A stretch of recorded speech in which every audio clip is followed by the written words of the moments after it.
मित्रांनो, आमचा Regal group हा पूर्वी हे नाव यासाठी पडले की रिगल नावाच्या हॉटेलमध्ये पहिल्या रविवारी निरनिराळे मित्र एकत्र जमायचे आणि अनौपचारिक गप्पा टप्पा अशा त्याचं स्वरूप असायचं.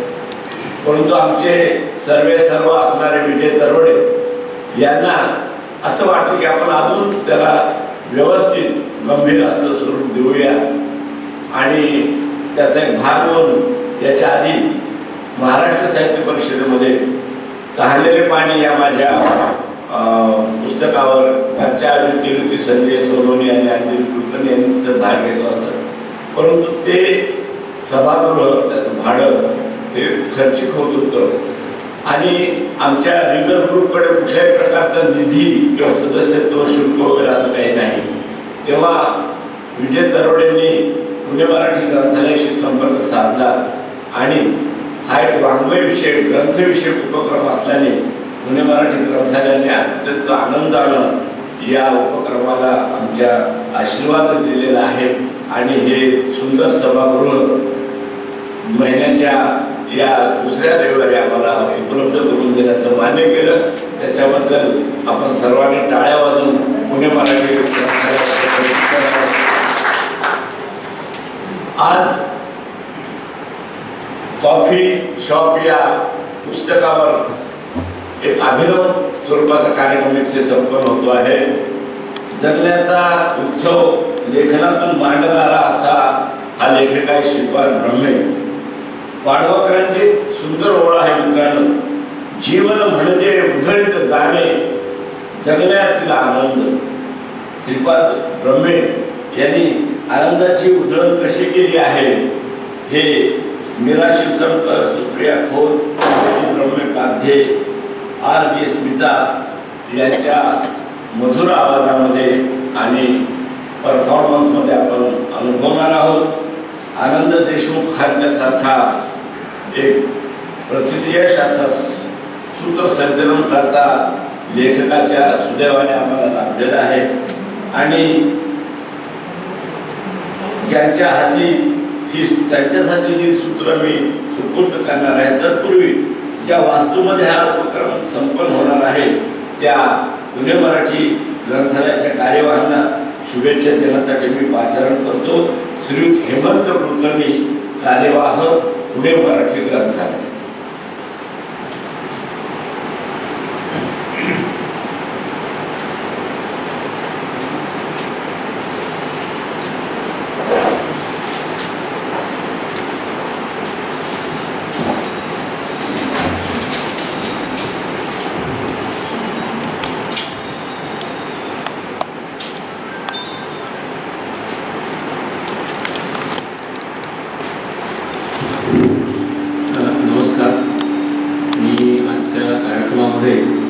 पुणे मराठी ग्रंथालयाच्या वतीने स्वागत. थोडीशी पुणे मराठी ग्रंथालयाविषयी माहिती देतो आणि 2 मिनिटात माहिती विषय संपवतो.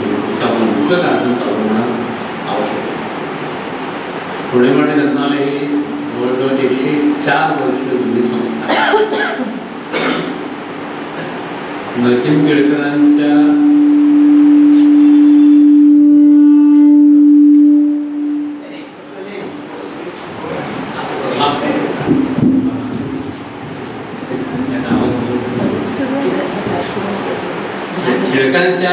प्रेरणेतून नरसिंह केळकरांनी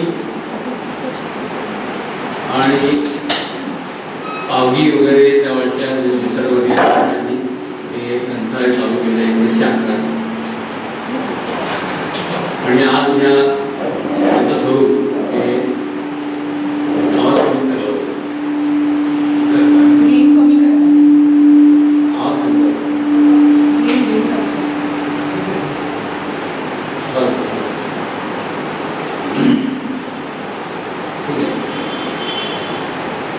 आपल्या ग्रंथालयामध्ये ही सगळी वास्तू जी आहे स्वतः ग्रंथालयाची स्वतःच्या मालकीची आहे. आपल्याकडे पुस्तकं म्हणाल तर आपली जवळजवळ 1.5 लाखाहून अधिक ग्रंथसंपदा आहे. त्याचबरोबर म्हणजे नियतकालिक असतात त्याची गेल्या 100 वर्षांनी 50,000 नियतकालिक आपल्याकडं आपण बाईट करून ठेवलेली आहे. वेगवेगळ्या 50 तयारी म्हणजे फक्त उदाहरण तुम्हाला की किर्लोस्कर मासिकाचा 1000वा अंक निघायचा होता किस्त्री एकत्र निर्माण. तर त्यावेळेला त्यांना असे सगळे अंक सापडले कोणाकडे म्हणून ते चौकशी करत होते विजयवालेली, परंतु त्यावेळेला कोणाकडे त्यांना मिळाले नाही.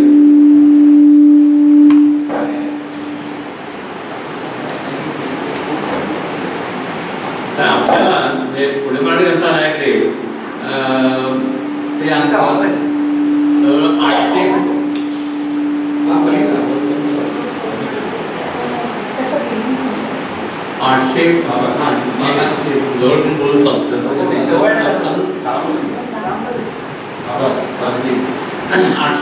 अंक आपल्याकडे मिळाले आणि त्याचं आपण प्रदर्शन मांडलं होतं. त्यामुळे त्यांना 1000व्या अंकाचं प्रकाश मिळालं कार्यक्रम. असे आपण अनेक दुर्मिळ नियतकालिक तर पुस्तकं आपल्याकडे खूप आहे. सुंदरपर्यंत आपण व्यवस्थित रचना केली आहे. आता आपण तर त्याचं सगळ्याचं डिजिटायझेशन करतो जेणेकरून तुमच्या खूप लांबपर्यंत त्याचं प्रिझर्वेशन होऊ शकेल आणि शेवटी त्या स्वरूप ई-लायब्ररीमध्ये होईल. ग्रंथालय म्हणून म्हटलं आपल्याकडे बाग स्वतंत्र आहे, तो वैशिष्ट्य आहे. त्याच्या पुस्तकाचं ते 15,000 पुस्तकं आपली वेगळी आहेत बालांसाठी. त्याशिवाय आमचं बालांसाठी 11 कॉम्प्युटर्स आहेत, त्यामुळे त्यावर CD त्या मुलं पाहू शकतात. शिवाय आता छोटासा हॉल आहे, त्या हॉलमध्ये आपण एक प्रोजेक्टर आहे. प्रोजेक्टर जाऊन त्या मुलं तिथे CD लावून आपण बसू शकतात, पाहू शकतात, अशी व्यवस्था आहे. आपल्या अभ्यासिका पण अतिशय सुंदर आहे. आपण जर 55 वर्ष झाली आणि जवळजवळ 1000 विद्यार्थ्यांनी ॲडमिशन घेतलेली असते. त्याची व्यवस्था 400 बघायसाठी आहे. त्यातली 51 विद्यार्थ्यांना पण AC ची व्यवस्था करून दिलेली आहे त्याच्यावर. म्हणजे पण साधारण त्याचं स्वरूप. याचबरोबर आपल्याकडे अनेक सामाजिक उपक्रम आपण घेत असतो, अनेक पारितोषिकं देत असतो, पुरस्कार देत असतो. दर महिन्याला आमच्याकडे 1-2 कार्यक्रम असतात. अगदी नॉर्मल पुरस्काराचे कार्यक्रम, त्याशिवाय महाविभागाचे कार्यक्रम आणि अभ्यासिका विभागाचे म्हणून कार्यक्रम स्वतंत्रपणे आठवडा सणाने कार्यक्रम प्रत्येक विभागात सण काही असतात. अनेक लोक आपल्याकडे दिवसातून 700 ते 800 वाचक भेट देत असतात आणि त्यामुळं आपला भरपूर लोकांचा राबता इथं असतो आणि आपलं संपर्क लोकांना खूप आहे. म्हणजे रेल्वे विभाग आपला संपर्क आहे, सगळ्या फॅसिलिटी आपल्याला पण आहेत. शिवाय मुलांना आपण लॉकर्सची व्यवस्था केली असते. ग्रंथालय आता तरी चांगल्या स्थितीमध्ये आहे. आता वाचक मेळावा हा जसा आपण आज घेणार आहोत अशा प्रकारचा उपक्रम पूर्वी आम्ही करत असतो, पण त्याला म्हणावा तितका प्रतिसाद लोकांच्याकडून वाचकांच्याकडून मिळत असल्यामुळे आणि आमचा पण तो उत्साह थोडा कमी झाल्यामुळे तो उपक्रम बंद पडला. पण आता विजयराव आले आणि त्यांनी नुसतं विचारपूर्वक आवडतो म्हणलं करूया, कारण हा बंद पडलेला उपक्रम चालू असून आम्हाला आनंद आहे. वाचकांशी हितगुज करायला मिळालं, लेखकांना समोर भेटायला मिळालं तर लोकांनाही आवडतं आणि त्यामुळे हा कार्यक्रम सुरू व्हावा अशी आमची इच्छा होती. त्या कार्यक्रमाला मी शुभेच्छा देतो.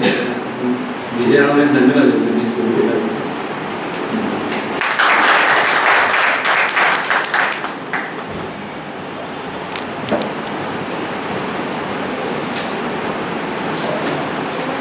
हा हॉल दिल्याबद्दल आनंद तर झाला होताच, परंतु पुणे मराठी ग्रंथालयाविषयीची माहिती ऐकल्यानंतर अभिमानानं पोट भरून आलं. तेव्हा वाचन संस्कृतीच्या क्षेत्रात हे महान कार्य करणाऱ्या हेमंत कुलकर्णी यांचा गुलाब पुष्प देऊन आपण सत्कार करावा अशी विनंती मी मीरा शिवसंकर यांना करतो. या गुलाब पुष्पामध्ये कृतज्ञतेची भावना आहे आणि गौरवाचीही भावना आहे.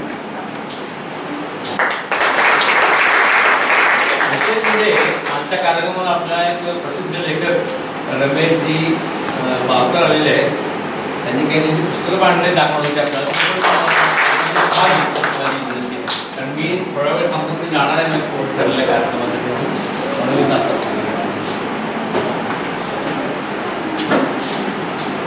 त्याच्यानंतर सुनील कुलकर्णी यांना गुलाब पुष्प द्यावाशी मी विनंती निराशित करतो. आमच्या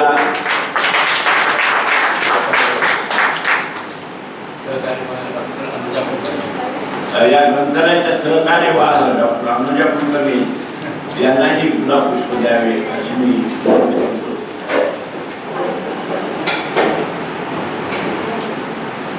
ग्रंथालयाच्या पदाधिकाऱ्यांचा प्रतिसाद आहे तो पाहून अतिशय आनंद वाटतो आणि लेखक स्वतःहून या ठिकाणी अनावरपणे आले ही फार मला स्वागतार्ह गोष्ट वाटते.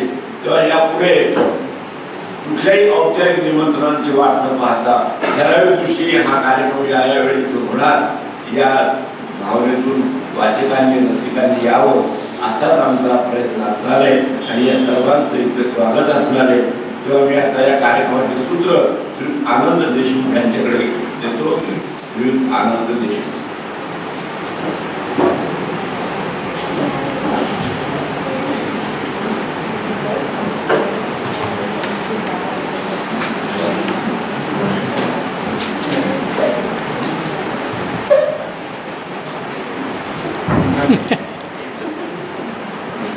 सर्वांना नमस्कार. मी माझ्या जागेवर बसण्यापूर्वी कॉफी शॉप या पुस्तकाचे लेखक श्रीपाद रमणे यांना माझ्यावर आमंत्रित करतो.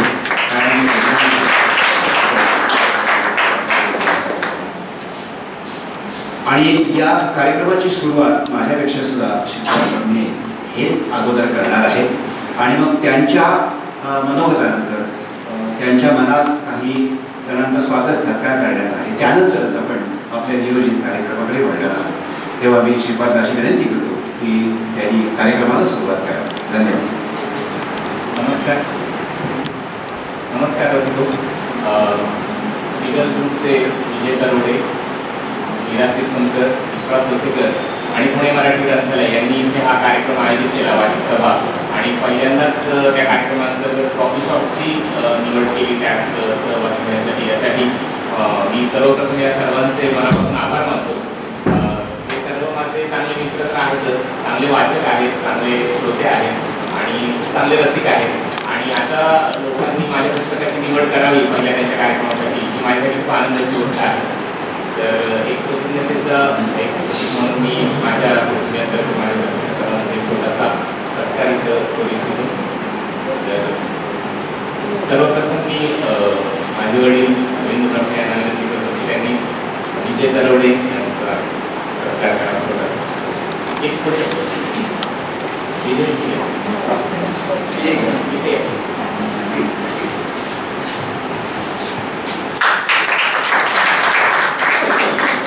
त्यानंतर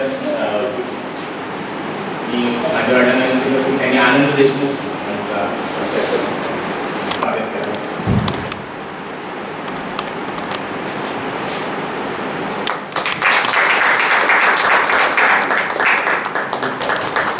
यानंतर विश्वास वसेकर यांचं स्वागत करतील.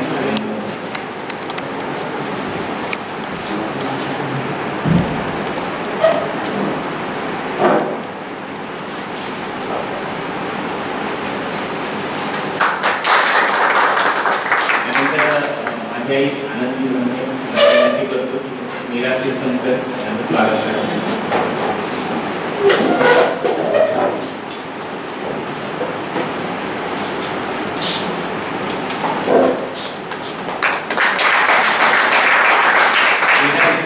आपण खूप चांगल्या लेखिका आहेत, त्यांच्या अनेक पुस्तकं प्रसिद्ध आहेत आणि त्या खूप चांगल्या वाचकही आहेत.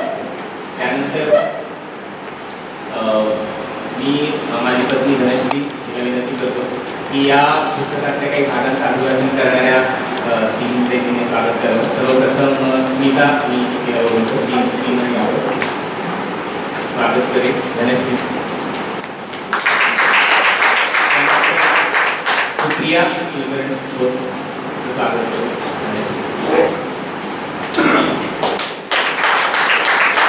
आणि ज्योती ब्रह्मे पाध्ये. ज्योती पण उत्तम अभिनेत्री आहे, नृत्याचे क्लास वगैरे आणि खूप बरंच काही ॲक्टर गुणवान अशी ती अभिनेत्री आणि कलाकार आहे. या सर्वांचं वैशिष्ट्य म्हणजे सर्वजण इथे मनापासून माझ्यावरच्या प्रेमापायी इथे सर्व जमलेले आहेत आणि त्यांच्या सदैव त्यांच्या ऋणातून मी राहू इच्छितो. तर मी परत सूत्र देतो की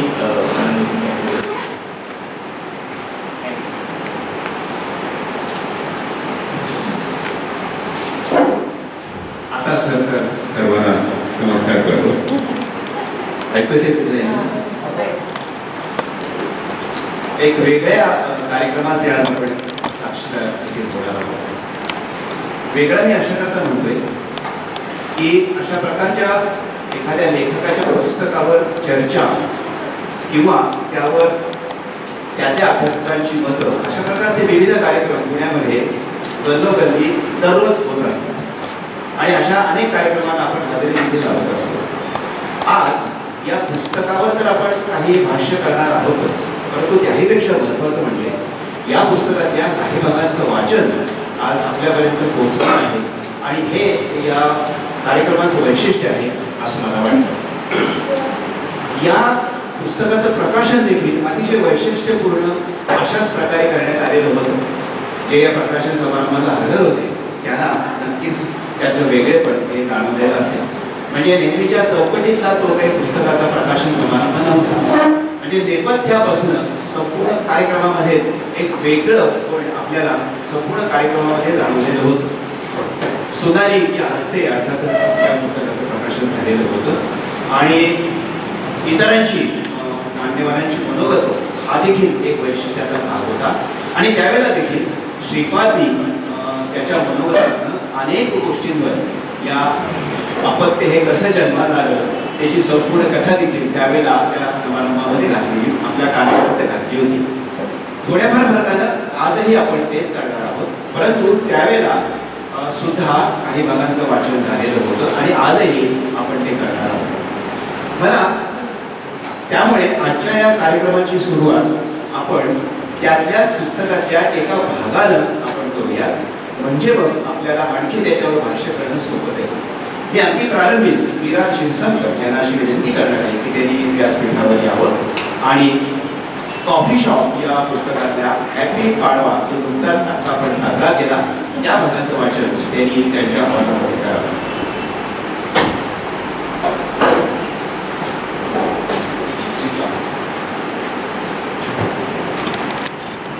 नमस्कार. हे कार्यक्रमाला आणि वाचनाला सुरुवात आहे. हत्ती पाडवा, फाल्गुन सल्ला आणि गुढीपाडवा अर्थात चैत्र शुद्ध प्रतिपदा उजाडला की आमचं मराठी मन मी मराठी हे गाणं गावतात. खरं पाहता फाल्गुन अमावास्या म्हणजे मराठी 31st. तेव्हा गटारी अमावास्येप्रमाणे फाल्गुन अमावास्येलाही हे महत्त्व द्यायला हरकत नाही. स्वदेशीच्या पुरस्कर्त्यांनी अजून इकडं लक्ष द्या. तर आम्ही आमचा 31st आवर्जून फाल्गुन अमावास्येला साजरा करतो. हट्टाग्रहांनी मराठी वडिलांचा हल्ली मराठी मार्गांचं हॉटेल मिळतं म्हणजे हॉटेलात मराठी पदार्थ मिळणे इतकंच दुर्मिळ झालं. सकाळी आकाशवाणीवरचं चिंतन खरं तर त्यानंतर आकाशवाणीवरचं चिंतन ऐकतो ते थेट नरक चतुर्दशीच्याच दिवशी. तर हे चिंतन ऐकता ऐकता आमचं मराठी बरोबर चिंतन करू लागतं. सकाळी वॉक घेण्यापासून ते रात्री स्टॉक संपण्यापर्यंत आम्ही पूर्ण इंग्रज आलेलो आहोत. आमची मुलं इंग्लिश स्कूलमध्ये जातात, इंग्रजी लिहितात, बोलतात. आम्ही फाड नाही पण फाडत इंग्रजी स्वर ते हॉटेलात ऑर्डर देईपर्यंत आता आम्हाला माळेपुरी नकोशीच झाली. मराठी बोलताना आम्हाला ऑकवर्ड तरी वाटतं किंवा बॅकवर्ड तरी वाटतं. मराठी पदार्थ, मराठी सण, मराठी नीतिमती, मराठी संस्कृती हे सगळं हळूहळू मराठी लोकांच्याच विस्मरणात जाण्याची आहे अशी आम्हाला भीती वाटू लागलेली आहे. हल्ली पाडव्यानिमित्त शोभायात्रा निघतात, मिरवणुका नव्हे, शोभायात्रा निघतात. मराठी शोभा होणे याचा अर्थ काय होतो हे तरी याचा ठाऊक असते ना. वाहिन्यांवरचं शुद्धलेखन बघवत नाही, पेपर हातात धरवत नाही, केवढी चुकावत. अरे रे, काय होणार मराठीचं? अखेर आम्ही भानावर आलो. कालच मराठीचं भवितव्य या विषयावरचा एक जडजंबाळ लेख वाचला. लेख वाचल्याचं नंतर लक्षात आलं, कदाचित लेखाचा हँग ओव्हर एवढा की ते तातडीने आम्हाला तपासून घ्यावं लागलं. सहज ऐकू लागलं तर घरा मोगरा फुलला हे गाणं लागलं. सगळे मराठीतच बोलतो. आम्ही आनंदात लिंबाच्या पाण्याची कडून गोळी खाल्ली. गाठीची गोळी जिभेवर रेंगाळवत आम्ही लहानपणीच्या स्मृतीनुसार गावात किती उड्या उभारल्या आहेत ते मोजत मोजत निघत. फ्लॅटपेक्षा झोपडपट्टीत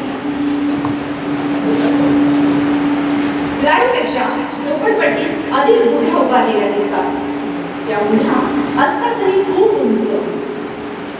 कदाचित झोपडीची उंचीच लहान असल्यामुळं त्या गुढ्या उंच भासत असतात.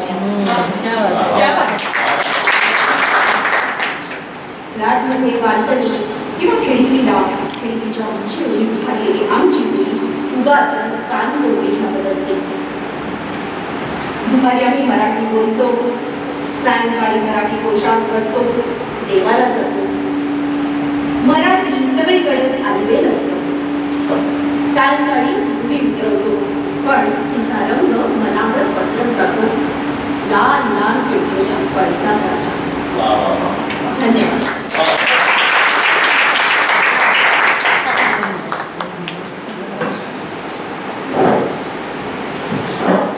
काय गंमत आहे बघा.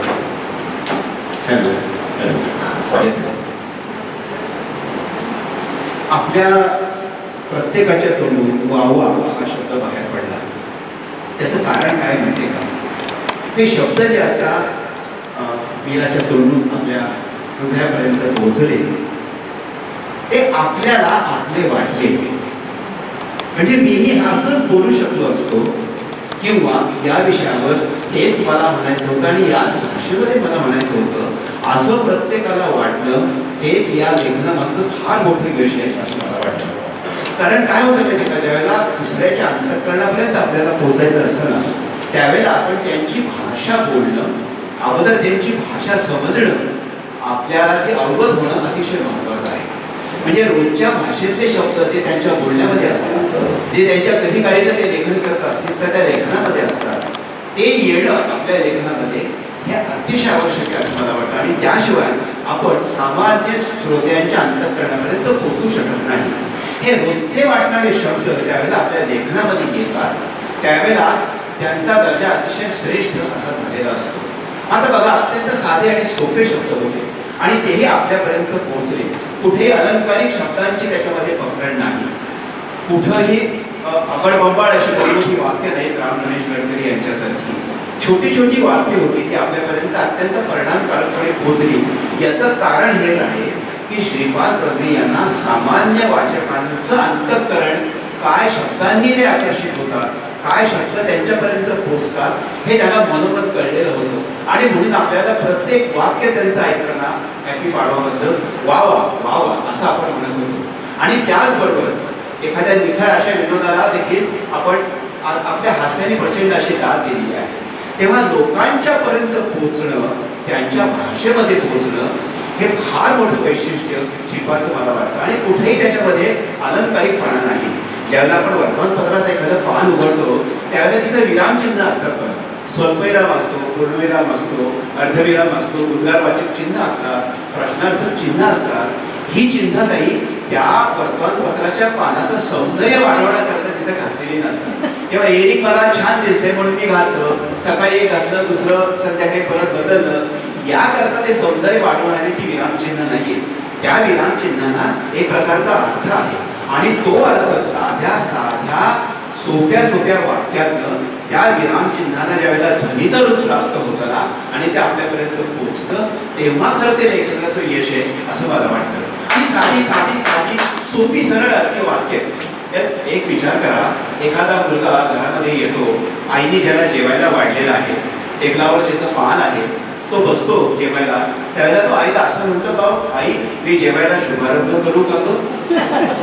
असं नाही म्हणत. आणि असं जर तो म्हणत असेल ना, तर मग आई म्हणेल की अरे बापरे, माझ्या मुलाच्या डोक्यावर काहीतरी परिणाम झालेला दिसतोय बघा. शुभारंभ हा शब्द आई समोर तो कशा करता वापरेल? किंवा मी बाबा एका पुस्तक प्रकाशनाच्या अशाच एका कार्यक्रमामध्ये गेलो होतो, त्यावेळेला तिथल्या निवेदकांनी सांगितलं की आता अमुक अमुक पुस्तकाचं प्रकाशन अमुक अमुक जे मुख्य पाहुणे होते त्यांच्या कोमलकरांनी करण्यात येत आहे. मला हसायला लागलं. मी म्हटलं ज्यांचे कद एवढे कोमल असतील त्या पाहुण्यांच्याकडे जरा मी अगदी डोकवून बघत होतो. कुठले कोमल कद? हे शब्द वापरण्याचं काय कारण आहे तुम्ही सांगा. शुभ हस्ते हा सुद्धा फार मोठा शब्द झाला असं मला वाटतं. परंतु आता मुख्यमंत्री फडणवीस असतील तर त्यांच्या शुभ हस्ते आपल्याला म्हणायलाच पाहिजे नाही का. त्यांच्या हस्ते आपण म्हणू शकत नाही. सांगायचं मुद्दा काय की असे सोपे सरळ साधे शब्द हे श्रीपादजी कॉफी शॉपमध्ये वापरलेले आहेत आणि त्याचं कारण एकच आहे की श्रीपादला श्रोत्यांची नस सापडलेली आहे, ती नाडी सापडलेली आहे आणि ती एवढ्या तरुण वयात सापडलेली आहे. याचं मला प्रचंड कौतुक वाटतं. कारण एखादा डॉक्टर ज्यावेळेला नाडी परीक्षा करतो ना, त्यावेळेला त्याच्या पाठीमागे फार मोठा अनुभव असतो त्याच्या प्रॅक्टिसचा. म्हणजे 60व्या वर्षी जर त्याला नाडी परीक्षेवरनं जर अचूक रोग निदान करता येत असेल तर अनुभव त्याच्या पाठीशी असतो. आज हे डॉक्टर वयाच्या 40मध्ये जर आपली नाडी परीक्षेची उत्तर करत असतील तर तो फार मोठा परिणाम आहे त्यांच्या लेखनाचा असं मला जाणवतं. तर श्रीपाद हे साधे सरळ सोपे शब्द लिहिण्याची शक्ती ही प्रथमतः कुठून मिळाली मला वाटतं. आता मायक्रोफोन एकच आहे का म्हणजे मला स्मिता भक्तीने आमचे पूर्वीचे दिवस मला आठवले. आकाशवाणीमध्ये एकच मायक्रोफोन असायचा. म्हणजे ज्यावेळेला मला एक वाक्य बोलायचं त्यावेळेला मी बाजूला जायचं, नंतर पुरुषोत्तम जोशी यायचे, ते दुसरं वाक्य बोलायचे. पुरुषोत्तम जोशीला ढकलून ज्याला कुलकर्णी यायचे, ते तिसरं वाक्य बोलायचे. ज्याला कुलकर्णीला ढकलून शुभाचित्र यायच्या. असा हा सगळा प्रकार आहे. त्याच्यामुळे ही थोडी धक्काबुक्की आमची तुम्ही सहन करत आजच्या दिवस. म्हणजे मला तर असं वाटतं की यांचंच ऐकत कारण ते बोलणार आहे, ते लिहिणार आहे, लिहिणाऱ्याने फार बोलू नये असं म्हणतात. पण आता आपल्याला इथे अनुभवच आपले शेअर करायचे, त्यामुळे मला बोलणं भाग आहे. तर मी नक्की सांगेन साधे सोपे शब्द कुठून आले त्याचं एक साधं कारण असतं. सर्वात प्रथम आधी मी सांगेन की जामखेडच्या ज्या आमच्या लोकमान्य वाचनालयामुळे मला पुस्तकं वाचायची सवय लागली. त्या वाचनालयाचे मला इथं कृतज्ञता व्यक्त करायची वाटते. जामखेड सारख्या छोट्या गावामध्ये ज्या दुष्काळग्रस्त आमचं गाव, पण तिथे 1887 साली ग्रंथालय स्थापन करण्याचं ज्या आपल्या पूर्वजांना कोणाला सुचलं त्यांचे आम्ही खरोखर आभार मानतो. त्यांची आमच्यावर फार मोठे उपकार आहेत. कारण त्यावेळेला जर त्या गावाची लायब्ररी स्थापन झाली नसती तर आमच्यापर्यंत ही पुस्तकं आली नसती. आणि माझे काका त्या ग्रंथालयाचे काम बघायचे. आम्ही लहान असल्यापासून आमच्या घरी ते पुस्तकं येऊन पडायची सगळी. पुण्यातनं ते आली नवीन कोरी पुस्तकं आणि ते आम्ही ग्रंथालयात नोंदणी व्हायच्या आधीच आम्ही घरी त्याचा पडच्या पाडायचो. मी माझी बहीण आम्ही ते पुस्तकं वाचून काढतो, मोठमोठी पुस्तकं. तर त्या वाचनाच्या संस्कारामध्ये हा सगळा याची बीज दडली आहे. मुलं आवडायचे अर्थातच खूप. फार जड गंभीर असं कधी वाचायचा प्रयत्न केला पण मला ते कधी भावलं नाही. साध्या सोप्या शब्दात छान काहीतरी आशय सांगणारे असे लेख मला आवडायचे. चिवी जोशी असतील, श्रीपाद कृष्ण कोल्हटकर असतील. पण पुलं अलीकडच्या काळात असल्यामुळे त्यांचा प्रभाव खूप जास्त राहिला आणि तसंच आपल्याला लिहिता यायला हवं असं सारखं एक वाटायचं. आणि मग शाळेत वाचन चांगलं असतं की आपोआप तुमची अभिव्यक्ती लेखनाच्या माध्यमातून व्हायला सुरुवात होते. तसंही माझं झालं. मग शाळेत निबंध लिखाणामध्ये लेखन करताना चांगले त्याचं अप्रिशिएट व्हायला लागले, चांगले त्याचे मार्क्स मिळायला लागले. मग असं कुठेतरी जाणवायला लागले आपण लिहू शकतो. आपल्याला जे मनात येतं ते आपण तसे ते तसं उतरू शकतो. आपल्याला शब्द अडत नाही किंवा आपली ती शब्दसंपत्ती वाचनामुळे अर्थातच वाढली आहे आणि तसं आपल्याला मांडता येते. त्याच्या सुरुवातीला कॉपी असते, दुसऱ्या लेखक जसं लिहितात तसं लिहिण्याचा प्रयत्न असतो. हळूहळू आपल्याला आपली स्वतःचं एक हे गवसायला लागतं. तर हे तर पुढे हे फार मुलीचं मी सांगितलं. आणि साधं सोपं जे म्हणतात त्याचे एक साधं कारण असं की आम्ही पेपरमध्ये काम करतो पत्रकार, आणि सकाळमध्ये मी काम सुरुवातीला केलं खूप वर्ष, 13 वर्ष. आणि सकाळमध्ये हे संस्कार आहेत की जिथे नानासाहेब परोळेकरांपासून घालून दिलेला एक दंड असा आहे की साधं सोपं लिहायचं, उगाच जड अवजड काय लिहायचं नाही. ते हमाल सुद्धा आपला पेपर वाचतात आणि पुणे विद्यापीठाचे कुलगुरू पण आपला पेपर वाचतात, तर त्या दोघांनाही कळेल अशा भाषेत लिहायचं.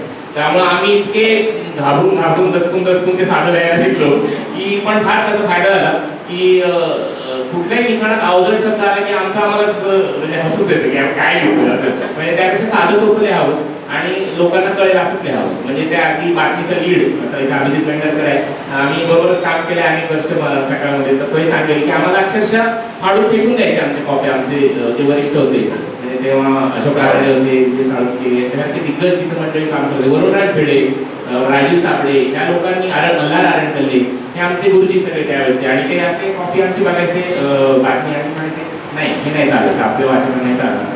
आणि त्याला ते बुलेट लीड म्हणायचं, 30 शब्दातच ती संपवली पाहिजे बातमी, काय कुठे केव्हा कधी हे सगळं त्याचं आलं पाहिजे 30 शब्दात. ते मग फापट पसारा तो खाली शेवटी लिहायचं, तो कापायला सोपं होतं उलटी करायला. तर ते असं ते सगळं, तर तो संस्कार त्यामुळे कदाचित असं असेल. आणि बेसिकली हे जे लिखाण आहे हे वृत्तपत्राचं लिखाण आहे, त्याचं संकलन आहे, हे सकाळमध्येच दिलेल्या सदराचं संकलन आहे. आणि त्याच्यासमोर अर्थातच तो वाचक होता वृत्तपत्राचा, आणि त्यामुळे ते साधं सोपं असं त्याच्यावर आलं. अगदी बरोबर आहे. श्रीपादनी सांगितलेलं नामे परुळेकरांच्या सकाळमध्ये त्यांनी काम केलं, तर आपल्या पत्रकारितेची सुरुवात केली. आणि परुळेकर म्हणायचे ते अगदी खरे की माझा सकाळ हा मंडीमधल्या कांदे बटाटे विकणाऱ्या लाखो व्यापाऱ्याला सुद्धा छानपणे वाचता यायला पाहिजे, नुसता वाचता नाही, त्याला तो कळला पाहिजे. इतकी साधी सरळ सोपी भाषा.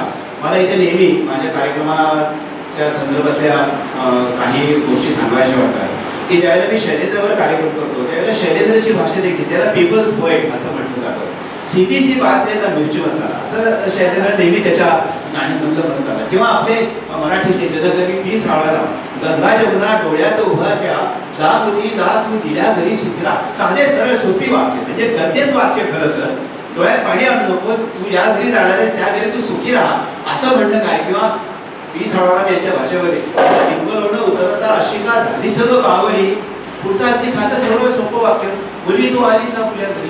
काहीही त्याच्यामध्ये कुठल्याही भाषा तज्ञांकडे जायची आवश्यकता नाही, कुठलाही शब्दकोश बघायची आवश्यकता नाही. तसं कॉफी शॉप बघताना कुठलं एखादं वाक्य आणले की जे श्रीपाद बनवेला जाऊन विचारावं, किंवा विजय तरुणांना जाऊन विचारावं, किंवा आणखी कोणाला एखाद्या लायब्ररीमध्ये जाऊन तपासून बघावं, असं अजिबात नाही. ते थेट आपल्यापर्यंत पोहोचतो. परंतु श्रीपाद, तू जामखेडचा उल्लेख केला असेल फार बरं झालं, कारण जामखेड सारख्या म्हणजे त्यावेळेला मी आणि श्रीपाद, म्हणजे मी तर खूपच त्याच्यापेक्षा सिनियर, म्हणजे माझं बालपण तर ज्यावेळेला जामखेडमध्ये गेलं त्यावेळेला जामखेडची लोकवस्ती 7,000 ते 7,500 एवढी होती. त्यामुळे आमच्या कानावर असं काही छान तरी पडण्याची शक्यताही नव्हती. आमच्या घरातलं जे काय वातावरण असेल ते, परंतु त्याही वातावरणामध्ये राहून श्रीपादनी जे ग्रहण केलं, या भाषेचं सौंदर्य त्याला त्या वयामध्ये उलगडलं, ते खरोखर विलोभनीय असंच म्हणायला लागेल.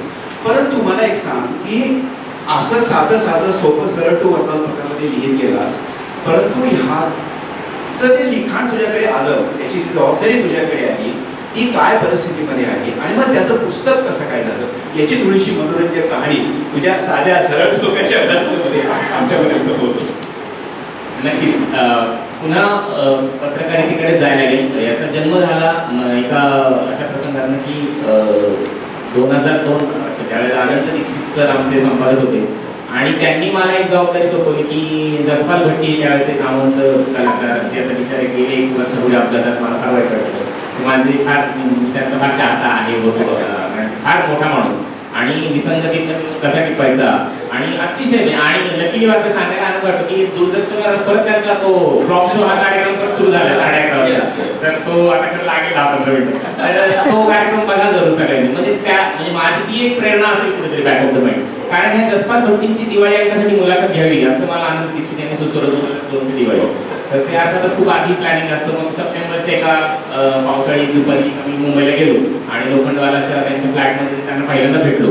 आणि हा इतका दिलखुलास माणूस की जाऊन काय आमची जन्मजन्मांतरीची ओळख असल्या की पाठीवर हात मारून अगदी खायला ते चलो अभि नाश्ता करत बनाते वगैरे करून सुरू केलं त्यांनी. आणि तो आणि त्यांचा एक सेवक म्हणजे एक अटेंडंट होता, लोकच राहत होते तिथे आणि त्यांच्या मिसेस या चंदीगडला राहतात सगळीकडे. तर मस्त आम्ही गप्पा मारल्या आणि इतका खुश झालो की ज्या माणसात आपण लहानपणापासून टीव्हीवर बघतो उलटा पुलटा फ्लॉप शो आणि त्याच्याशी गप्पा मारायला मिळाल्या आणि ते सगळं विनोदाचं छान व्याकरण जोडून सांगितलं. ते कुठेतरी डोक्यात बसलं असणार माझ्या. आणि तो की मुलाखत आली छापून सकाळमध्ये दिवाळी अंकामध्ये सकाळच्या आणि ती त्यालाही चांगला रिस्पॉन्स मिळाला. मला लोकांनी सांगितलं छान दिलं वगैरे. आणि इमिजिएटली लगेच दीक्षित सरांनी नाही भट्टीला पुण्यात आले. तर ते आमच्या ऑफिसमध्ये आले, त्यांनी मला फोन केला. मग आम्ही ब्लू डायमंडमध्ये भेटलो आणि मग त्यांना म्हटलं नाही तुम्ही ऑफिसमध्ये आलं पाहिजे आमच्या. मग ते आमच्या ऑफिसमध्ये आले, सगळ्यांबरोबर गप्पा मारल्या आणि मी त्यांना घेऊन आलो आणि माझी कॉलर असं झालं. आणि मग मला खूप मजा आली त्यांच्याबरोबर. आणि मग दीक्षितांशी त्यांचं काय बोलणं माहित नाही त्यावेळेला, कारण ते 2 नंतर बोलत होते. आणि त्यांचं एक सतत ते चालवत होते भास्करमध्ये, दैनिक भास्करमध्ये उलटा पुलटा याच नावाने. तर हे मला माहित नव्हतं. मला वाटतं हा टीव्हीतला माणूस आहे, म्हणजे ते लिहित पण आहे हे मला माहित नव्हतं. पण ते लिहित होते आणि असं छोटा जसा कॉफी शॉप कॉलम येतो तेवढ्याच आकाराचा एक कॉलम त्यांचा उलटा पुलटा नावाचा भास्कर आणि काही हिंदी दैनिकात येत होता. तर दीक्षितांनी असं सांगितलं की तो आपण ह्याच्यामध्ये आणूया, सकाळमध्ये तो कॉलम चालू करायचा. आता हिंदी कॉलम सकाळमध्ये तर काही देऊ शकत नाही, मग ते भाषांतर करायची जबाबदारी माझ्यावर आली. आता बघा विनोदी कॉलमचं भाषांतर किती अवघड आहे. विनोदाचं भाषांतर करता येत नाही कारण त्या भाषेचं शब्द हे ज्या त्याच्यामध्ये असतात. पण समहाऊ मी म्हटलं आता करू, आता काय त्याचं थोडं ट्रान्समिशन लॉस हा होणारच आहे, पण तरी सुद्धा करूया म्हणून बरोबर तो त्या भाषेत येताना तो जातोच ना, त्यातलं काही अंश नाहीच असतं सगळं. पण तरी म्हणजे प्रयत्न करू आणि मी तो केला आणि विशेष म्हणजे त्यालाही खूप चांगला रिस्पॉन्स मिळाला. आणि दर आठवड्याला भट्टीचं फॅक्स करायचे, त्यावेळेला मेल वगैरे फार नव्हतं, 2002 फार नव्हते वापरत. तर ते फॅक्स त्यांच्या मिसेस करायच्या, कधी ते दौऱ्यावर असायचे कार्यक्रमांना ते घेऊन जसं भास्करला पाठवायचं तसं आम्हालाही पाठवायचे. आणि ते मी बुधवारी इथं घ्यायचो आणि गुरुवार शुक्रवारपर्यंत ट्रान्सलेट करायचं आणि रविवारी आम्ही ते छापायचो सप्ताहांत पुरवण्यामध्ये. आणि जवळजवळ 1.5-2 वर्ष तो कॉलम चालला, त्याला खूप चांगला प्रतिसाद मिळाला. आणि मग तो आज एक दिवशी बंद झाला मग 2004च्या आसपास. मध्ये 2-3 वर्ष अशीच गेली. पण माझ्या मनात ते कुठेतरी राहायला लागलं. पण तोपर्यंत दीक्षित साहेब मालक संपादक झाले होते सकाळमध्ये. आणि 2007च्या वर्ल्ड कपच्या वेळेला जेव्हा मोठा T20 वनडेचा वर्ल्ड कप वेस्ट इंडिजमध्ये भरला होता, त्या वर्ल्ड कपच्या वेळेला असं झालं की एक रोज कॉलम लिहा, असं वेगवेगळे लोक काय काय सांगत होते आम्हाला हे करायचं ते करायचं. तर मी म्हटलं मला एक छोटं काहीतरी पीस लिहायला आवडेल. तर म्हटलं ठीक आहे. तर साधारण आमच्या बरोबर की लिहा तुम्ही आणि वर्ल्ड कप संपेपर्यंत रोज लिहायचं असं ते ठरलं. तर मी तो रोज कॉलम लिहिला. तर त्यावेळेला नुकताच हा सिनेमा आला होता लगे राहू पुन्हा भाई 2006च्या सप्टेंबरमध्ये दिला झाला होता. ही गोष्ट मार्च 2007ची, कारण त्यावेळेला वर्ल्ड कप भरला होता. तर त्या क्रेज खूप होती. तो सिनेमा अजूनही थिएटरमध्ये चालू होता लगे राहू पुन्हा भाई. तर आम्ही असं माझ्या डोक्यात आलं की लगे राहू इंडिया असं नाव घेऊया आपल्याला आणि त्यासाठी तो कॉलम लिहायचा. आणि अशीच कल्पना होती की सर्किट त्या सिनेमातला आणि तो मुन्ना हे एकमेकांशी बोलताय.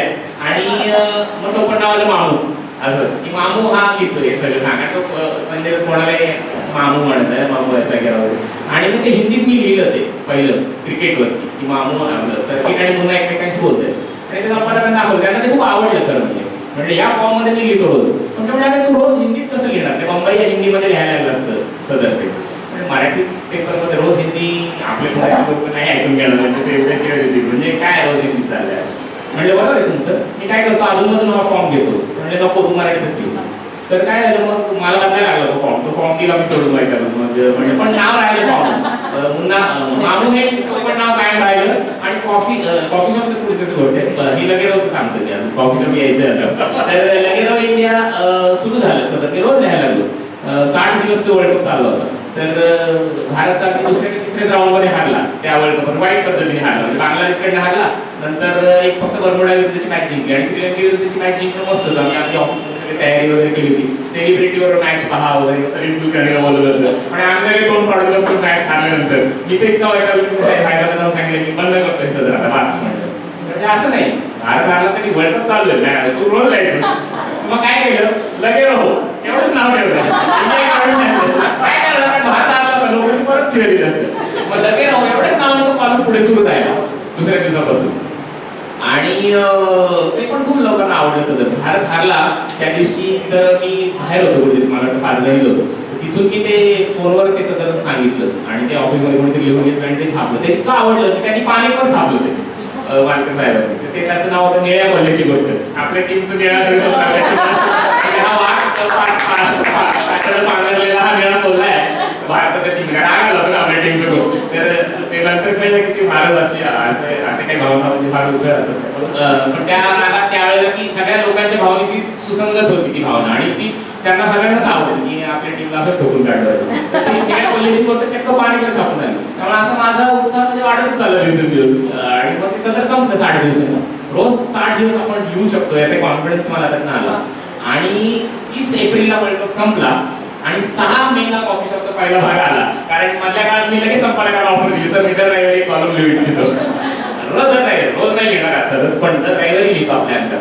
आणि मग मला कुठलं माहिती नाही, पण कॉफी शॉप हे नाव सुचला, मला आठवत नाही कुठलं सुचलं ते. पण म्हणजे कॉफी शॉपमध्ये बसून आपण गप्पा मारतो ना, तसं हे सदर असलं पाहिजे. म्हणजे कॉफी शॉपमध्ये जसे मित्र बसून एकमेकांशी गप्पा मारतात तसं याचं स्वरूप असलं पाहिजे. आणि मी त्यांना म्हटलं मला फ्री हँड आहे, कुठल्याही विषयावर लिही, पण असं गप्पा मारतात तसंच लिहिलं. आणि अर्थात आपल्या पेपरचे सर्व धोरण सुसंगत असेल, उगाच काही बाहेर काही घेणार त्यांना एवढा विश्वास होता. आणि ते त्यांनी लगेच मान्य केलं. फक्त म्हणजे पहिले काही भाग मला दाखवत ना, मग त्यांच्या सँक्शननी मग ते यायला लागलं. मग पहिलाच भाग मला वाटतं त्याला लोड शेडिंग वगैरे होतं, तर त्याच्यावर एक लिहिलं होतं की फॅक्टरी विसरलो मी, पण वीज मंत्र्यांची मुलाखत घेतली, ऊर्जा मंत्र्यांची, असा तो भाग होता. आणि मग ते वैतागून मी त्यांना विचारतो की पण अजूनही खूप ठिकाणी वीज राहते, काय करायचं? हो ना, फार वीज राहते, मोडून काढायचं. उगाच लोक आपलं रात्री काहीतरी करत बसतात म्हणे. अंधार असणं हेच नैसर्गिक आहे. उगाच माणसाने शहाणपणा करून लाईट वगैरे आणले म्हणे याच्यात. तो भाग याच्यात नाहीये करत, पण तो खूप असं हिरवेच भाग होता त्या वेळेच्या परिस्थितीवर होता. आणि मग शेवटी तो म्हणतो की हे जे टॉवर टाकलेत ना, ह्याचा काही उपयोग नाही, आणि त्याच्यात पाणी बांधतो म्हणजे या गावात त्या गावात सगळं वगैरे असं काही धमाल लिहिलेली. तर ते सुरू झालं आणि मग रोज ते लिहायला म्हणजे सूर बसला. आणि मी सकाळ सोडेपर्यंत म्हणजे 30 ऑक्टोबर 2010 पर्यंत सलग 3.5 वर्ष हे सतत चालू राहिलं. आणि 176 रविवार विदाऊट स्टॉप हे सुद्धा लिहिलं. म्हणजे ज्यावेळेस पेपरच बंद असेल एखाद्या रविवारी त्या दिवशी सदर आलं नाही. आणि एकदाच कधीतरी एक आमचा उपनंबर लावायला विसरला, पण ते इमिजिएट सोमवारी छापून आलं. हे अपवाद सोडले तर सलग 176 रविवार छापून आलं. त्याच्यात त्यातले फक्त 60च भाग.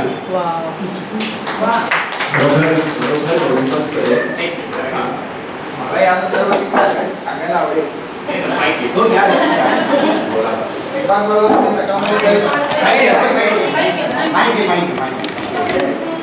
परिचय बरोबर मी बरेच वर्ष सकाळमध्ये एकत्र काम केलं. तेव्हा तो सदर लिहायचा असं परफेक्शन आणि हे एवढं असायचं की किती रविवार, किती दिवस, कुठल्या तारखेला सुरू केलं, कुठल्या तारखेला संपवलं, हे सगळं त्याला अजूनही पाठ असायचं. आणि आमची जेलसी ही असायची की आपल्या किती जवळचा मित्र असणारी एक प्रकारची जेलसी असते की आपला मित्र काही सगळं मित्र आपण गेलं गेलं पाहिजे. एक सदर तर आम्ही एक प्रमाणे त्याला पाहिजे, एक रविवार तो, एक गुरुवार मी, किंवा तो एक भाग मी, एक भाग असं पण द्यायचो. आणि ते कॉफी शॉप किंवा अजून एक क्रिकेटचं सर द्यायचं. क्रिकेटमध्ये मी घेण्यामध्ये माझी लायकी नव्हती, पण कॉफी शॉप घ्यायचं तेव्हा मला नेहमी जेलसी असायची की एखादा रविवार मी असं टपकून बसलेला असायचो की हा आता कुठेतरी गावाला जाणार आहे. तो मला तरी सांगेल की हे पण नाही, तो कुठेही असो, जगाच्या कुठल्याही कोपऱ्यामध्ये तो तिकडनं आधी लिहून पाठवायचा किंवा तिकडनं पाठवायचा किंवा फोनवरनं सांगायचा. तर ते मला माझ्या मनातली जळजळ जी होती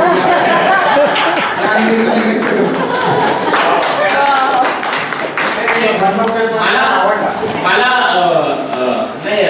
नाही विंचूच देतो म्हणजे चांगला काही म्हणतो. तर सांगायचं असं की म्हणजे माझी आजी गेली आईची आई, त्याही वेळेला आमच्या आजीच्या अंत्यसंस्काराला सोयगावला गेलो. तिथून सुद्धा ते कार्यक्रम सगळा झाल्यानंतर मी आलो, लिहिलं तिथे त्या आजीच्या घरी बसून आणि ते फोनवर सांगितलं होतं. तर मला असं वाटतं की ते वाचनाची एक कमिटमेंट आपली असते आणि त्याला काय करायचं ना, तुम्ही कुठे असा काय असं दर रविवारी ते यायला पाहिजे असं मला वाटतं. म्हणून त्या ह्याच्यातून फक्त ते आलं. एखाद्या लेखनामध्ये सातत्य असणं हे अतिशय महत्त्वाचं आहे असं मला वाटतं. आणि सलग 176 रविवार लिहायचं हे तर त्याहून आव्हानात्मक मला नेहमी वाटतं. कारण काय होतं, एखादं काहीतरी आपण लेख लिहितो, 4 वेळी आपण कागदावर लिहितो, परंतु पुन्हा त्या 4 ओळीत आपल्या हातनं कधी कागदावर उतरतील याची काही शाश्वती आपल्याला नसते, कारण आपली बुद्धी कधीतरी चालते गेले, एखाद्या क्षणी कुठेतरी ती चालते असं आपल्याला वाटतं. आणि हे तर निरंतर असं लेखन श्रीपादने केलेलं आहे आणि खरोखर याचं कौतुक करायला तेवढं जोड आहे. परंतु त्यातही काय माहिती का, मी सुरुवातीला म्हटलं तसं नुसतं लेखन नव्हतं हे, तर आपल्या अंतःकरणापर्यंत पोहोचणारं लेखन, त्याच्यामध्ये काहीतरी एक विचार आपल्यापर्यंत पोहोचणारा, आणि तोही कुठल्याही गांभीर्यानं नाही, कुठल्याही मोठमोठ्या वाक्यानं नाही, तर अगदी छोट्या छोट्या वाक्यांमध्ये अत्यंत हसत खेळत आणि तरीही आपल्याला अंतर्मुख करणारं असं लेखन हे सातत्यानं करणं हे प्रचंड अवघड असं मला वाटतं. परंतु श्रीपाद, या ठिकाणी मला एक, मी आकाशवाणीचा माझा अनुभव म्हणून तुला प्रश्न विचारावा असं वाटतो. आमच्या आकाशवाणीच्या लोकांना समोर आहे की थोडक्या वेळेमध्ये जास्तीत जास्त माहिती लोकांच्या पर्यंत पोहोचवण्याची अवघड कामगिरी आमच्यावर असते. म्हणजे आम्हाला 3 मिनिटं बोलायचं असतं, 2.5 मिनिटं बोलायचं असतं, 2 मिनिटं बोलायचं असतं, वेळेचं बंधन असतं. तुला देखील वर्तमानपत्रातल्या जागेचं बंधन होतं. आणि अशा या लिमिटेड स्पेसमध्ये ज्यावेळेला तुला काही तुझ्या भावना व्यक्त करायच्या आहेत, त्यावेळेला खरोखर तुझ्यासमोर एक मोठं आव्हान असणार. ते आव्हान पेलताना तुझ्यासमोर काय काय अडचणी येत गेल्या आहेत. म्हणजे तुला, मला असं म्हणायचंय की तुला 200 शब्द लिहायचे आणि 200 शब्दातनं लिहून सुद्धा तुला फार मोठा आवाज हा वाचकांच्या पर्यंत पोहोचवायचा. हे आव्हान तू कसं काय पेलत होतास इतके राहील पाहिजे? हो, शब्दमर्यादा तर पेपरमध्ये असतेच आणि ती डेडलाईन सगळ्यांना म्हणजे की संपादकाला पण पाळायला लागते शब्दांची, वेळेची. ती कसरत असते नाही, हे आम्ही मनोमन कुठेतरी मान्य केलेलं असतं की हे आपल्याला, आणि आम्हाला जे काही सुचतं ते काय सगळं सगळं आपण दरवेळी सांगत नाही का, सगळ्यात काहीच भाग सांगतो, काही कोणाला आपण ठेवतो पुढच्या वेळेला सगळंच एका वेळेला हे शिकलो म्हणजे हे एक स्किलच आहे तुला. पण एकदम आता पहिल्यांदा वाटतं जे काय सुचले ते सगळं सांगून टाकावं असं, तर ते हळूहळू लक्षात आलं की कंट्रोल करायला लागतं, काही आता ठेवायला लागतं, काही पुढच्या सेक्टरला वेगवेगळे फॉर्म आपण वापरतो लिखाणामध्ये. कधी सिरियस लिहितो, कधी ललित लिहितो, कधी विनोदी लिहितो, कधी मुलाखतीच्या माध्यमातून लिहितो, कधी शब्दांचे खेळ करतो, कधी मराठी भाषेतून लिही, कधी कोकणी भाषेतून लिही, असे पण प्रयोग केले. पण त्यातलं ताजेपण टिकवणं हा त्यात जास्त हे होता, त्यातलं आव्हानाचा भाग होता असं मला वाटतं. म्हणजे खूप अवघड आहे. आता फक्त मला वाटतं प्रवीण टोकेकर जे ब्रिटिश नंदी तेच असं लिहितात की रोज लिहितात आणि म्हणजे असं जर कोणीच लिहिणं अवघड आहे, शक्यच नाही. मी थोडं जर आठवड्यात लिहिल्यामुळे मी सांगू शकतो. आणि 100% कधीच तुमचं चांगलं होत नाही सगळे भाग, मी मान्यच आहे. पण 70% त्यातले चांगले म्हणजे A ग्रेडचे असावेत असं मला कायम प्रयत्न राहिला. आणि मग 20% B ग्रेडचे आणि 10% C ग्रेडचे किंवा जे आधी टाकून दिले असते त्या दिवसाला काहीतरी द्यायचंच म्हणून लिहिले असे असणारच. असं काही होत नाही की तुम्हाला सगळं उत्तमच सुचतं दरवेळेला, कधीतरी पाठी टाकली जाते नाही असं मी म्हणत नाही. पण हा प्रमाण हे 70-20-10 असंच असलं पाहिजे. काय फक्त C ग्रेडचे, D चे तर असतंच काम नाही, पण C चे 10च असले पाहिजे. 100 लिहिले भाग तुम्ही त्याचे 10च असेल फेकून देतील लोक असे असले पाहिजे. 20 बरेच असं म्हणतील आणि 70 मध्ये चांगलेच पाहिजे, ते छान कधी काढून वाचायला असेच पाहिजे. हे रेशो कायम ठेवण्याचा मी प्रयत्न केला. आणि हे काय आता असं हिशोब आधी करायला वाटलं नव्हतं, पण आता सगळे वाचल्यावर असं साधारण अंदाज येतो की असं ते लिखाण झालं आहे आणि म्हणूनच ते कदाचित लोकांना आवडलं. आणि मगाशी मी सांगितलं त्याच्यात आणखी एक सांगतो, 176 भागाचं कौतुक तुम्ही करत असाल तर की मटा सकाळ सोडून मटा जॉईन केला आणि इथे पण 2010-11 ते 2014 म्हणजे सलग 200 रविवार मी 4 वर्ष एक टी टाइम नावाचं सदर चालवतं. त्यामुळे हे 176 आणि 200 376 रविवार मी सलग लिहित होतो असं म्हणायला पाहिजे. मधले 1-2 सकाळ सोडून मटत गेलो आणि 1.5 महिन्याचा गॅप सोडला तर त्यामुळे ते सातत्य होतं आणि शेवटी मलाच कंटाळा आला. 2014 मी स्वतःहून ते सदर बंद केलं आणि म्हटलं आता आपण थोडं ब्रेक घेऊया याच्यात. श्रीपादला कंटाळा आला पण नुकसान आमचं झालं ना, तर तो कंटाळा लवकरात लवकर झटकून टाक आणि पुन्हा एकदा पुढच्या उत्साहाने आम्हाला. आता त्यांनी भाषेचा उल्लेख केला होता, मराठी, कोकणी अशा, आणि अशा भाषेचे शब्दांचं सौंदर्य हे फार वेगळं असतं. आम्ही ज्याला टार्गेट ऑडियन्स म्हणतो, ज्यावेळेला आम्ही काहीतरी बोलतो, काहीतरी कार्यक्रम सादर करतो, त्यावेळेला तो कोणत्या श्रोत्यांच्या पर्यंत पोहोचणार आहे याची एक जाण आमच्या मनामध्ये असते. आणि आता भाषेचं सौंदर्य किती गमतीशीर असतं बघा. मी मराठवाड्यामध्ये अनेक वर्ष आकाशवाणीच्या निमित्तानं नोकरीच्या सगळा मराठवाडा अक्षरशः बिलगुन टाकतो. आणि तिथलं एक वेगळं सौंदर्य असतं. म्हणजे आता आपला कार्यक्रम सुरू आहे आणि कोणीतरी उशिरा आला तर आपल्याला विचारेल अगदी मुंबई आणि पुणेकरांच्या भाषेमध्ये की अहो प्रभे मी आत येऊ का हो, आत हा शब्द तो वापरतो. मराठवाड्यातला माणूस आत हा शब्द कधी वापरणार नाही. तो म्हणा प्रभे मी येऊ का हो मधी, मधी शब्द वापरतो. किंवा आपण बसमध्ये आपण मित्र मैत्रिणी म्हणतो अगं चल लवकर बस सुरू झाली, लवकर वर ये. वर हा शब्द आपण वापरतो. मराठवाड्यातला माणूस म्हणतो आणि ये ना वरी लवकर, मधी वरी हे शब्द फार महत्वाचे आहेत. आम्ही जामखेडमधून आलेलो आहोत तर श्रीपादला त्यांची संपूर्ण कल्पना आहे. मराठवाड्याच्या बॉर्डरवर आमचं गाव आहे. सोलापूरकडे तर आणखी गंमत आहे. आपण म्हणतो अरे मी पुणे मराठी ग्रंथालयासमोर 30 मिनिटं बससाठी उभा राहिलो परंतु बस काही आली नाही. सोलापूरकडचा माणूस म्हणतो अरे 30 मिनिटं उभारलो बस आलीच नाही. उभारलो हा शब्द वापरतो. तिकडे आणखी एक गंमत आहे बरं का स्मिता. आपण काय म्हणते का मंडेमध्ये दोन मित्रांची गाठ पडते सोलापुरी. तर एक मित्र दुसऱ्या मित्राला म्हणतो अरे तुझी सकाळची बायको भेटली की नाही काल. हे बरं आहे. सकाळची बायको दुपारची बायको संध्याकाळची बायको सोलापूरमध्ये घर करायला काय झालं. सकाळची बायको भेटली म्हणजे सकाळी तुझ्या बायकोची भेट झाली. सकाळची हे सौंदर्य श्रीपादी बरोबर ज्यावेळेला त्यांनी भाषेचा उल्लेख केला आहे हे त्यांनी मनोमन जाणलं आणि हे सातत्य त्याच्या लिखाणामध्ये येत गेलं. आणि म्हणून श्रीपाद हा काही केवळ पुण्यामधला प्रसिद्ध लेखक नाहीये. तो अख्ख्या महाराष्ट्रामध्ये जिथे जिथे त्याचे हे लेख पोहोचले आणि जिथे जिथे कॉफी शॉप पोहोचलेला आहे तिथं तिथं त्यांनी सर्वांच्या अंतःकरणाला स्पर्श केला. त्याचं कारण हे आहे. आणि मला याचं सर्वात महत्त्वाचं कारण वाटतं की त्याची जी संवेदनशीलता आहे मग ती त्याच्या स्वभावामध्ये आहे, त्याच्या मैत्र जोडण्याच्या कलेमध्ये आहे, त्याच्या लेखनामध्ये आहे, त्याच्या शब्द सौंदर्यामध्ये आहे. खरोखर मला फार कौतुक वाटतं त्याचं. आणि मी अनेक वर्षापासून श्रीपादला म्हणतोय की याचं पुस्तक होणं आवश्यक आहे आणि ते झालेलं आहे. याही पुढे जाऊन मी आणि स्मिता आम्ही दोघे त्याला अशी विनंती करणार आहोत की कॉफी शॉप नुसतं मुद्रित स्वरूपामध्ये नाही तर ते ऑडिओ स्वरूपामध्ये देखील होणं आवश्यक आहे. म्हणजे श्रीपाद हे तुम्हाला सगळं सांगितलं की आव्हान तू पेलत गेलास. हे लेखन करत असताना तुझ्यावर कुठल्या लेखकाचा असा काही तुझ्यावर परिणाम होता का रे किंवा आहे का रे. म्हणजे मला आता नेहमी आता तुझं लेखन वाचत असताना वपूंची आठवण होते. अतिशय छोटी छोटी वाक्य आपल्याला वाटतील असं वपू घ्यायचं की मला हेच म्हणायचं होतं आणि तेच परिणाम मला तुझ्याही लेखनामध्ये जाणवला. तर लहानपणापासून तू कोणा अशा एक विशिष्ट लेखकाच्या लेखनानं प्रभावित झाला होतास का किंवा आता होतोस का. वपू नाही फारसे वाचले म्हणजे मला आवडतो पण पुलं हे आमचं दैवत बस बाकी काय नाही. म्हणजे ही मर्यादा पण होते कधी कधी तुमची पण मला आवडतं तर काय करणार. पुलंनी इतक्या विविध प्रकारचे आपल्याला विनोदी लेखन म्हणून आपण जास्त माहिती आहे पण असं नाहीये. पुलंनी गंभीर लिखाण खूप पद्धतीचं केलेलं आहे, सरकास्टिक पद्धतीचं केलेलं आहे, त्यांनी नाटकं लिहिलेली आहेत, अनुवाद केलेले आहे, गांधीजींवर लिहिलेलं आहे, काय वाटतंय ते लिहिलेलं म्हणजे नाटक करून म्हणावं असं म्हणतो. परत पेटी वाजवत होता माणूस, परत ते अभिनय करायचे, परफॉर्मर होता, परत ते शांतिनिकेतन मध्ये जाऊन राहिले, 50व्या वर्षी बंगाली शिकले. हे सगळं आपल्याला आलं पाहिजे आयुष्यात असं मला फार वाटतं पण हे आपल्याला नाहीये कारण असा एखादाच माणूस असतो म्हणजे तो जिनियसच असतो जन्मालाच यायला लागतो पण प्रभाव आपल्याला असतो. म्हणजे मला सारखं वाटायचं जसं आपल्याला एखादा ऍक्टिंग करणाऱ्या माणसाला वाटतं की आपण त्या ऍक्टरसाठी ऍक्टिंग करू. म्हणजे शाहरुख आपण म्हणतो की जसं दिलीप कुमारची स्टाईल मारतो वगैरे वगैरे किंवा बच्चनची स्टाईल मारणाऱ्या अनेक नटांना. तर तसं आपल्या लेखनाचंही असतं सुरुवातीला काळात म्हणजे सुरुवातीच्या काळात असतं असावं असं मला वाटतं. नंतर तुम्ही स्वतःची शैली विकसित करायला हवी करण्याचा मीही प्रयत्न करतो पण आणि नकला करण्याचे माझ्या अंगात थोडंसं स्किल पहिल्यापासून असल्यामुळं असेल की लेखनामध्ये सुद्धा मी नकला करू शकतो. म्हणजे याच्यात शेवटी 3 भाग आहेत ज्याच्यामध्ये ग्रेस आपण हे केलेलं आहे, नंतर दमांचं केलेलं आहे आणि पुलंचं याच्यात नाही आहे पण आकड्यांचं आहे.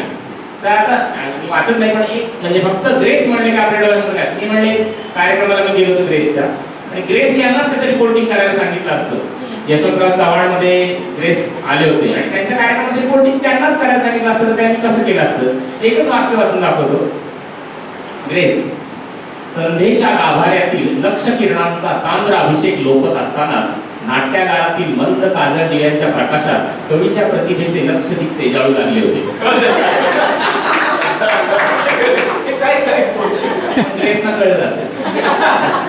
कोण्या एका वेड्या फकीराच्या जीर्ण धुळीतून याचनेचे आवर्त गरगरत प्रार्थनाच्या पायाशी लोळण घेत पडावे तद्वत रसिकांच्या कर्ण संपुटी त्या सुरांच्या लढीतून आप्त स्वर सोलवटत होते.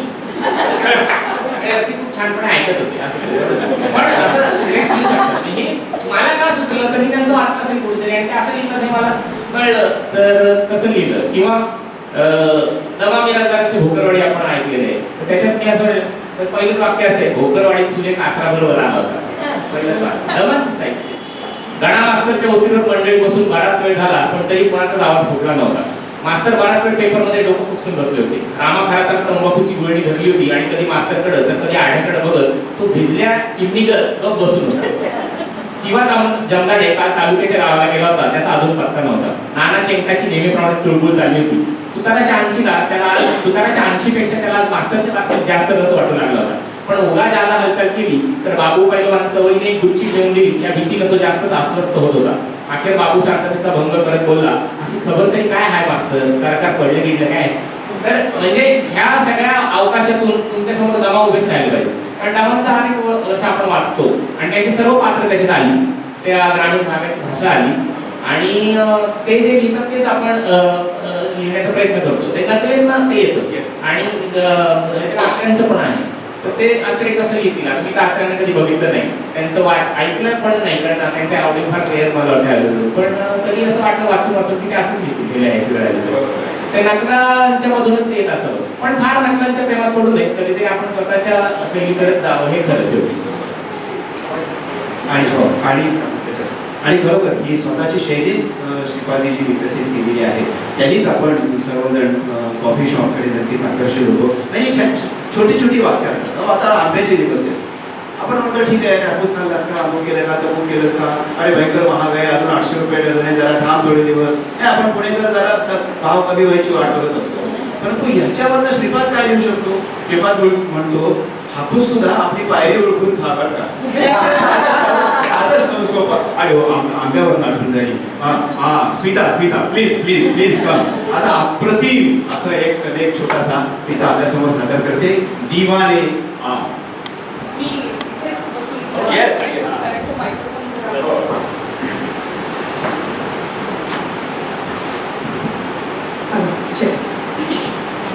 दिवाने आम. आम्ही सरकारचे आंबा प्रेमी. या फळाशिवाय अन्य कोणत्याही फळाची अपेक्षा आम्ही धरलीच नाही. करवंटे वारस्ते मिळताना भगवंतांनाही खाली अपवाद आंबा अशी तळटीप टाकावी लागली असणार. आंबा न आवडणारे काही महात्मे या भूतलावर वावरताना दिसतात. आमच्या मनात मात्र आंब्याविषयी कुठलीही आढळी नाही. किंबहुना लहानपणी पूर्ण मे महिन्यात आम्ही आधीच मुक्कामाला असायचो. सकाळी उठावं आणि उन्हाळावी, टोपलीभर आंबे काढून खात बसावं. दुपारच्या जेवणाला पुन्हा रस निष्पत्ती आहेच. 4च्या सुमारास उगाच काही थोडी तोंडात टाकाव्यात.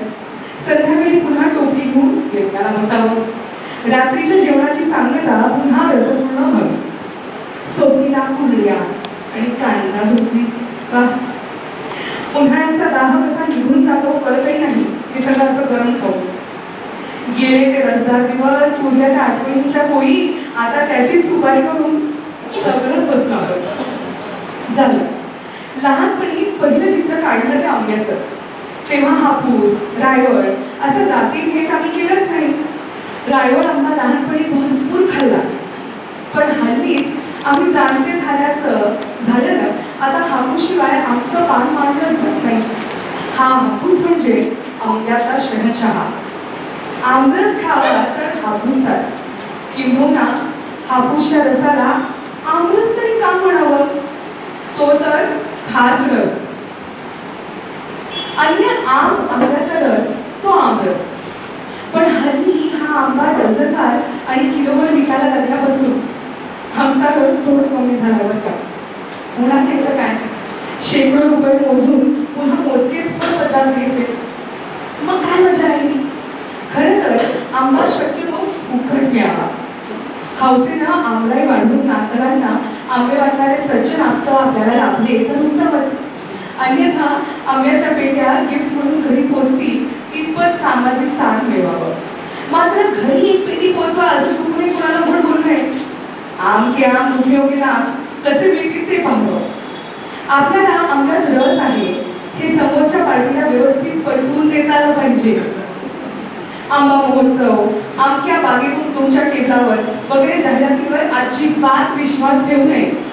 आपली पायरी ओळखूनच राहावं. मुख्य वाक्य भारी आहे. घरी आंबा शक्यतो एकट्यानंच खावा. ज्ञान हे दुसऱ्याला दिलं म्हणजे वाढतं असं म्हणतात. हापूस हा ज्ञान नाही, तो दुसऱ्याला दिल्यानं कमीच होतो, हे पक्क लक्षात ठेवा. हापूस खाऊन लगेच दुसऱ्याच्या फार तोंडाजवळ जाऊ नये, किंवा जाण्या वाचून गत्यंतरच नसेल तर ब्रश करून जाऊ. आपण आंबा खाल्ला आहे याचा कुठलाही पुरावा शरीराबाहेर पडू देऊ नये. ही चीज ध्यान धारणेसाठी एकांतातच करायची असते. 4 चौघात आंबा खाणारा पुढच्या जन्मी आंबा न आवडणारा महात्मा होतो. तेव्हा आपल्याला आम आदमीच व्हायचे हे आमसूत्र लक्षात ठेवा. जिथे नसेल आंबा तिथे कशाला थांबा.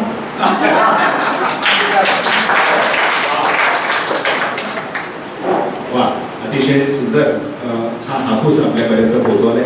आज ज्यावेळेला प्रत्येक जण घरी जात हापूस खरेदी करा त्यावेळेला हा एक आठवा, स्वतःला आठवा. कुठल्याही कोणा हापूसच्या आपल्या अंगावर कुठे देऊ नका. परंतु श्रीपाद, मला एक असं सांग की ज्यावेळेला तू अशा छोट्या छोट्या गोष्टींवर लिहित गेला असता, त्यावेळेला आता तू ज्यावेळेला सगळं चालवत होतास त्यावेळेला तुझ्या मनात असं कधी यायचं का की आता या पुढच्या आठवड्यात या विषयावर मला लिहायचे, किंवा तो विषय एकदम असा तुझ्यासमोर यायचा का की या विषयावर तुला लिहावं असं वाटायचं? म्हणजे तुझं प्लॅनिंग कसं होतं या लेखनामागचं? ऍक्च्युली सांगू का, हा रविवारी छापून यायचा लेख, पण शनिवारी दुपारी 12 वाजेपर्यंत माझ्या डोक्यात काहीच नसायचं. म्हणजे मी काहीही विचार केलेला नसायचा. का? त्याचं एक साधं कारण होतं की पेपराचंच पुन्हा डोक्यात लॉजिक होती की ताजं दिलं पाहिजे. म्हणजे शनिवारी दुपारी जो काही विषय डेव्हलप होईल तो देऊया आपण. पण गुरुवार शुक्रवारी लिहिलं तोपर्यंत दुसरा विषय येतो शनिवारी काहीतरी पुढे, आणि मग ते हे होतं. आणि मला एक खात्री होती की आपण लिहू शकतो. एकदा आपण लिहायला सुरुवात केली की जनरल लिहिण्यात बदल केला. म्हणजे एकदा लिहिलं की एंड करायसाठी थांबायचं आणि एकटा की ज्याला म्हणतो असं फार कमी वेळा बदल केले. आणि माझं भाग्य असं की मला कधी विषय सुचला नाही असं झालं नाही. आणि दुसरं म्हणजे मला कधी कोणी सांगितलं नाही की हे का लिहिलं आणि ते का लिहिलं नाही. म्हणजे माझ्या संपादकांनी, माझ्या सहकार्यांनी कधीही मला सांगितलं नाही, कधीही डिक्टेट केलं नाही. एकदाच मला वाटतं कोणीतरी आमच्या एका साहेबांनी की संजय दत्तचं ते लिहिशील का असं म्हटलं, म्हणजे या आठवड्यात तेवढं एकच आपण. बाकी कुणीही मला कधी सांगितलं नाही. मला कोणालाही आमच्या ऑफिसमध्ये माहीत नसायचं की काय लिहिणार. पहिले 2-4 आठवडे मी म्हटलं कसं संपादकांनी वाचलं, नंतर ते बघतही कसं माझं घ्यायचं. त्यांना पूर्ण खात्री पडली की हा काय असं आपली सकाळची अभ्युदय असं काही लिहिणार नाही आमच्या, किंवा दुसऱ्या दिवशी संपादकाला माफी मागायला गेली किंवा कोर्टात जायला गेलं असं काही लिहिणार नाही. मलाही ते भान होतं अर्थातच, कारण मी तिथे जबाबदारीचे पदावर काम करतो. पण हे नाही, म्हणजे विषयाची कमतरता नाही पडली. एखादा विषय क्लिक होतो आपल्याला. आता हे कसं होतं हे म्हणजे एखाद्या माणसाला कविता कशी सुचते हे सांगण्यासारखंच आहे, किंवा एखाद्या प्रतिभावान दिग्दर्शकाला शॉट कसा घ्यावा हे कसं सुचतं हे नाही सांगू शकत तू. पण तसं आम्हाला म्हणजे लेखकाला असंच होत असणार. तर मला कुठेतरी काय असतं, शेवटी आपण जे काही वाचतो, आपल्याला जे काही संस्कार झालेले असतात, आपण जे काही बघत असतो, शेवटी जग केवढं तर त्याचे डोक्या एवढं असं म्हणतात. तसं आपल्या अनुभव विश्वातच आपण वावरणार ना शेवटी. तर त्याच्यातच ते विषय येतात. आणि पेपरमध्ये काम करत असल्यामुळे सगळे विषय वेगवेगळ्या प्रकारचे आमच्या समोर असायचे. इतर लोकांना माहीत नसेल अशा 4 गोष्टी आम्हाला माहीत असायच्या. विषयाची कमतरता कधी पडली नाही. आणि फॉर्म वेगवेगळे घ्यावे, ताजं ठेवावं हे सारखं डोक्यात असायचं. आणि तसंच ते आणि दर आठवड्यात काहीतरी वेगळं असतं ना. म्हणजे सीझननुसार लिहिलेले लेख त्याच्यात. सण आले, दिवाळीवर लिहिलेलं आहे, पाडव्यावर लिहिलेलं आहे, त्या आठवड्यात ते लिहायचं. की आता शाळा सुरू झाली त्याच्यावर लिहायचं, सुट्टी सुरू झाली की पर्यटनावर लिहायचं. हे अगदी म्हणजे हे काही सांगायची गरज नाही. हे अगदी टिपिकलीच येतं, दोघांनीच येतं त्या वेळेचं. साधारणतः लोकभावना त्या त्यावेळी कशी आहे, काय आहे, आणि लोकांना काय म्हणावं असं वाटेल एखाद्या विषयावर हे सारखं डोक्यात मात्र असायचं की त्यांचं आपलं मॅच झालं पाहिजे. म्हणजे म्हणून तर त्यांना आवडेल ना ते. नाहीतर कसं आवडणार. म्हणजे समजा आंबा आला आणि ह्या आंब्यावर मी असं नाही लिहिलं तर मग त्यांचं माझं जुळणार नाही. मग त्यांना वाटलं हा काहीतरी वेगळंच लिहितो, वेगळं विषय लिहितोय, हा फक्त ऑफिसवर लिहितोय, हे वाटेल की आंब्याच्या प्रेमाविषयी लिहितोय. आणि आंबा सर्वांना आवडतो, त्यामुळे न आवडल्यानं महात्मा म्हटलेलं त्याच्यामध्ये. त्यामुळं अरे हा काही असतं माणसाशी की तुम्हाला आंबा नाही आवडत, मला तर असंच वाटतं, असं कसं आवडतं आंबा आवडते असं ते येतं त्याच्यामध्ये. म्हणजे जे सगळ्यांना वाटतं, सगळ्यांच्या मनात जे विचार येतात तेच त्याच्यात येतं. त्यामुळे ते सुचणं काही फार अवघड नाही. फार एक छान वाक्य श्रीपती बाबा, त्यांचं माझं जुळलं. हे मी सुरुवातीपासून जे सांगितलं, हे जे जुळणं आहे ना आपलं लेखक श्रोत्यांशी, हे खूप महत्त्वाचं आहे. आणि आणखी गोष्ट फार महत्त्वाची त्यांनी सांगितली, कधीही संपादकाला दिलगिरी व्यक्त करावी लागली किंवा माफी मागावी लागली असं कधीही श्रीपादच्या लेखनाबद्दल आपल्या अशा माध्यमामध्ये आहोत की एखाद्या शब्दामध्ये इट्स लाईक अ बुलेट, म्हणजे श्रीपादचं तरी कागदावर उतरलेलं असतं. आम्ही या माध्यमामध्ये आहोत, आमचा तर मायक्रोफोनमधनं शब्द गेला की तो गेला, तो परत आम्हाला आणता येत नाही. तेव्हा अशा पद्धतीनं लेखन करणं हे अतिशय तारेवरची कसरत असते आणि ती त्यांनी निभावलेली आहे आणि तो निभावतो आहे. खूपच कौतुकास्पद अशी गोष्ट आहे. मला तर सारखं की त्याला विषय कसे सुरुवात हे शनी शिंगणापूरच्या चौथऱ्यावर महिलांना प्रवेश द्यायचं. मला तर काल परवापासून श्रीपंत सारखं आढळलं.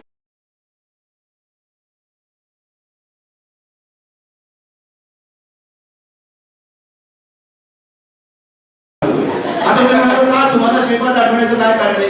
ती कोणती तृप्ती देसाई का नाही आठवत? म्हणजे मला श्रीपाद प्रमेत आठवत आहे. कारण श्रीपाद हे काय लिहिण्याच्यावर लिहिलं असतं आणि काय माझ्या मनाला माझ्या अंतःकरणापर्यंत ते पोहोचलं असतं आणि गुदगुल्या करत त्यांनी ते पोहोचवलं असतं. श्रीपाद कधीतरी तू माझ्याकडे लिहिलं का महिलांना प्रवेशावर असो. आणि आता बघा ना, आता इतका आपला उकाडा प्रचंड वाढलेला आहे. आपल्या या हॉलमध्ये सुद्धा बसून आपल्याला असं वाटतं की कधी एकदा छान वातावरणामध्ये प्रसन्नता येईल, कधी एकदा तो पाऊस येईल, कधी एकदा तो वर्षा ऋतू सुरू होईल आपल्याला वाटते, कधी एकदा ते ओले ते दिवस आपल्या अनुभवाला येतील. याच्यावरून आठवलं ओले ते दिवस. सुप्रिया कुलकर्णी खोतना मी आता लगेच आमंत्रित करणार आहे आणि ती आपल्यासमोर सादर करते ओले ते दिवस.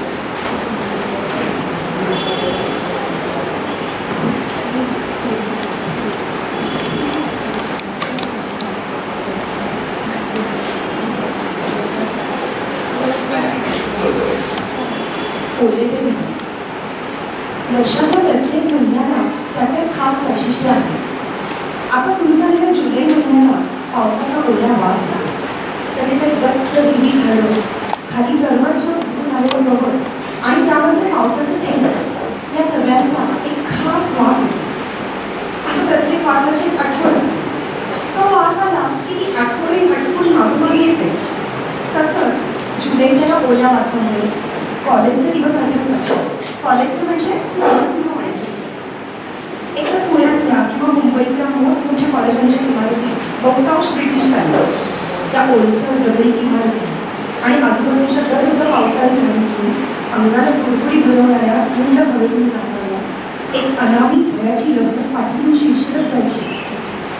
आता पुढचं वर्षभर इथं काढायचं या कल्पनेचं दडपण यायचं. विशेषतः गावाकडून आलेल्या आमच्यासारख्या मुलांना तर या सगळ्या वातावरणाचंच टेन्शन यायचं. हळूहळू इथे बोलल्यानंतरच पुढल्या महिन्यांचे वेगळे वास नाकात शिकायचे. तोपर्यंत जुलैचा ओला वास सर्दी डोक्यात जावी तसा घट्ट ऋतून बसायचा. पुढं सुदैवानं जुलैच्या ओल्या वासाचे इतरही परिणाम अनुभवत आले, पण अजूनही कुठल्याही कॉलेजच्या गर्द झाडीतून जाताना त्या पहिल्या आठवणीची सर्द व्हायला होतं हे नक्की. तुम्हाला सांगू का, जुलै महिन्याच्या स्वभावात असं अवघडणं पण राहिली ना. कॉलेज नुकतं सुरू झालेलं असतं, मिसरूडही नुकतंच कुठून आठवलं असतं. सभोवतीच्या सृष्टीला 5वा महिना असला तरी आपल्याला त्या वयातल्या अनुभूतीचं कुमारपण कायमच असतं. असल्या या अजब वयातला जुलै त्या ओल्या वासासमोर कायमचं काळजं तुटून बसलं. तसे हे ओले दिवस असतातही खूप प्रतिकात्मक वगैरे, म्हणजे नवखर नवारीचं पोळेपण सर्वत्र उजून राहिलेलं असतं. आतही आणि बाहेरही हिरव्या शालीचं कौतुक किंचितचं समजायला लागलं असतं. मग कॉलेजच्या ग्राउंडच्या हिरव्या बांधावर संध्याकाळचा पाऊस पाहत बसताना उगाचच कसल्या कळा वाटतात. गावाकडच्या पावसाचं चिंबार दिसलेलं मला फेर धरून नाचू लागतं. त्या हिरव्या चित्रातले विवक्षित तपशील आठवून डोळ्यात अख्खा पाऊस काळ उभा ठेवतो. विरह वगैरे शब्दही कळत नसतात, पण वाढत्या जगधारा आत काहीतरी काढून जिरत जातो. अगदी ठसठसणारी जखम अव्याहत वाहत. जुलैचं हे अव्यक्त देणं जेवढ्या पलीकडचं असतं. अशा काळात अनुभवलेला तो गर्द किंवा वास कसा विसरणार. पुढं काळापर्यंत आपल्या आयुष्यातलं उन्हाळे वाढत जातात आणि मग जुलैचा ओला वासही येईल असं म्हणतो. जुलैच काय, एकूण वेगवेगळ्या आठवणी जाग्या करणारे हे वास येत राहतात ना, तोपर्यंत सगळ्यातही वाईट हे मात्र खरं. वास येईल असं झाले की मग आठवणी नष्ट होतात. त्या हिवाळीचं वाढवंत होतं. मग पूर कुठेच कवर घाललं ना तरी बाकी काही कोसळतं. सुदैवानं जुलै उजाडला की हा ओला वास अजून मनाचे हिरवे कोपरे ताजेपणाने होऊन जातात. त्यामुळे थोडंसं फुकतं, पण बरंचसं सुख असतं. एरवीचं कोरडं जगताना हे थोडे ओले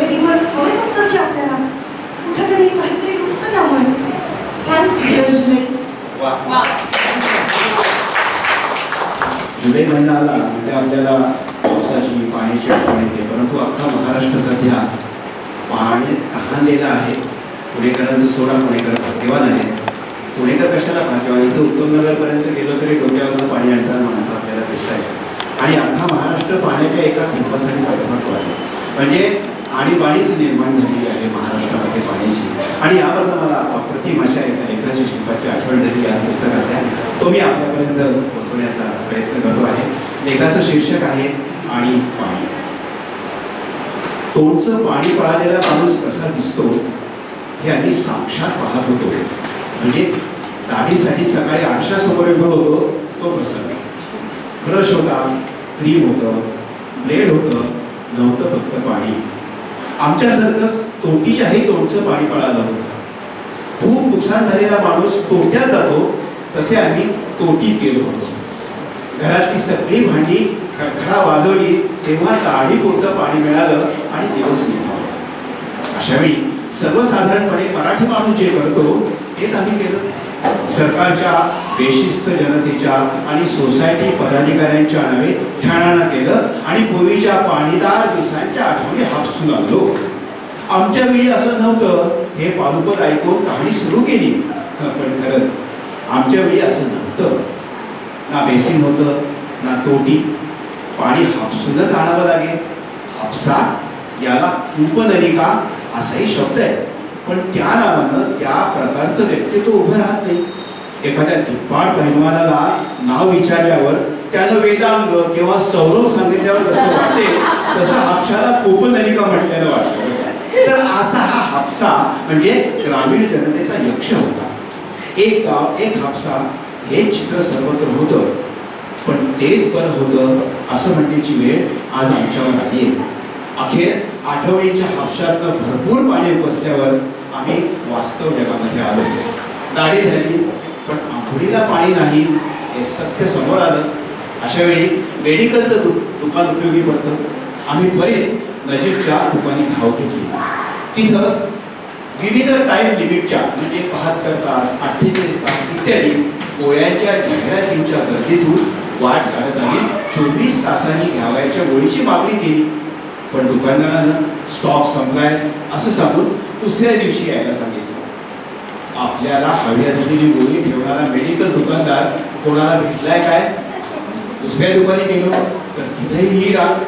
अखेर 2 तास प्रतीक्षा केल्यावर 2 गोळ्या मिळाल्या. त्या गोळ्यांचंही रेशनिंग सुरू झालं होतं. आम्ही पुन्हा हापसा सुरू केला.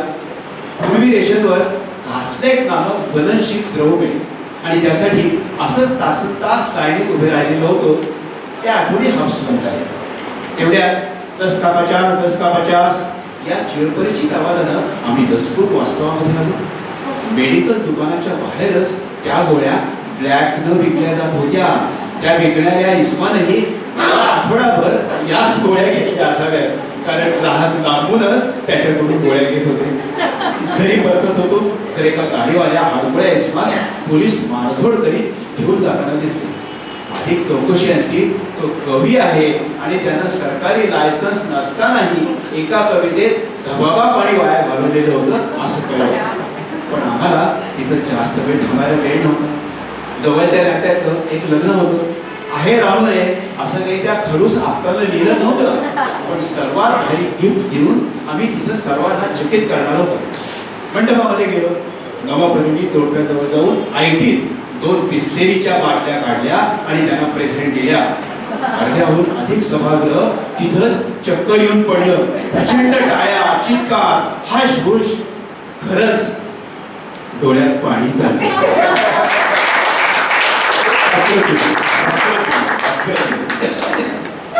थोड्या शेवटाकडे आपण आलेलो आहोत तरी सुद्धा श्रीपाद तुझ्या पुढच्या पुस्तकाविषयी आमच्या सर्वांच्याच मनामध्ये प्रचंड कुतूहल आहे. काही सांगू शकतो का? म्हणजे एखादा गौप्यस्फोट वगैरे नाही परंतु तरी त्या अर्थाचं काहीतरी आहे प्रोजेक्ट काही पाईपलाईन मध्ये. म्हणजे आता लिहित राहावं असं वाटतं. सदरांचं काही पुस्तक किंवा स्वतंत्र काही लिखाण आणि माझे सिनेमांचे पण रिव्ह्यू लिहिले ते काही निवडक रिव्ह्यूचं पुस्तक करावं असं काही प्रश्न आहे. तर ते जेव्हा येतील पूर्णत्वाला तेव्हा नक्कीच मी सगळ्यांसमोर शेअर करेन. पण लिहित राहणार हे नक्की. जसं पेरते व्हा त्यांनीच म्हटलंय तसं लिहिते राहा असंच आपण सर्वजण या प्रसंगी म्हणणार आहोत. आता खरोखर आपण म्हणतोय की सगळीकडचं उष्णतामान खूप वाढलेलं आहे. थंड हवेच्या ठिकाणी जायचं अनेकांचं प्लॅनिंग असेल. तिथं सुद्धा गेल्यानंतर अनेक अनुभव आपल्याला आलेले असतील. श्रीपादलाही ते आलेले आहेत. बायकोला तू गेलंच का कधी थंड हवेच्या ठिकाणी? ते कशी राहणार असो फार परंतु तरी देखील आता आपण एक अप्रतिम अशा लेखाकडे वाढणार आहोत. माझ्याकडे थंड पर्यटन आणि त्यासाठी मी ज्योती करते पाथे यांना आमंत्रित करतो आहे.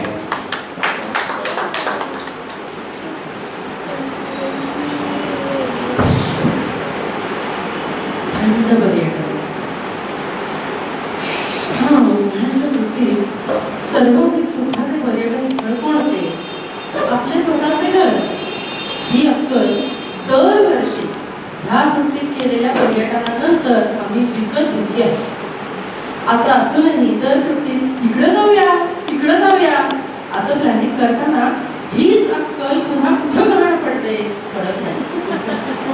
बहुधा विविध पर्यटन स्थळी पर्यटकांवर उपजीविका चालवणाऱ्या शेकडो जणांचे आम्ही गेल्या जन्मीचे देणे लागत असतो.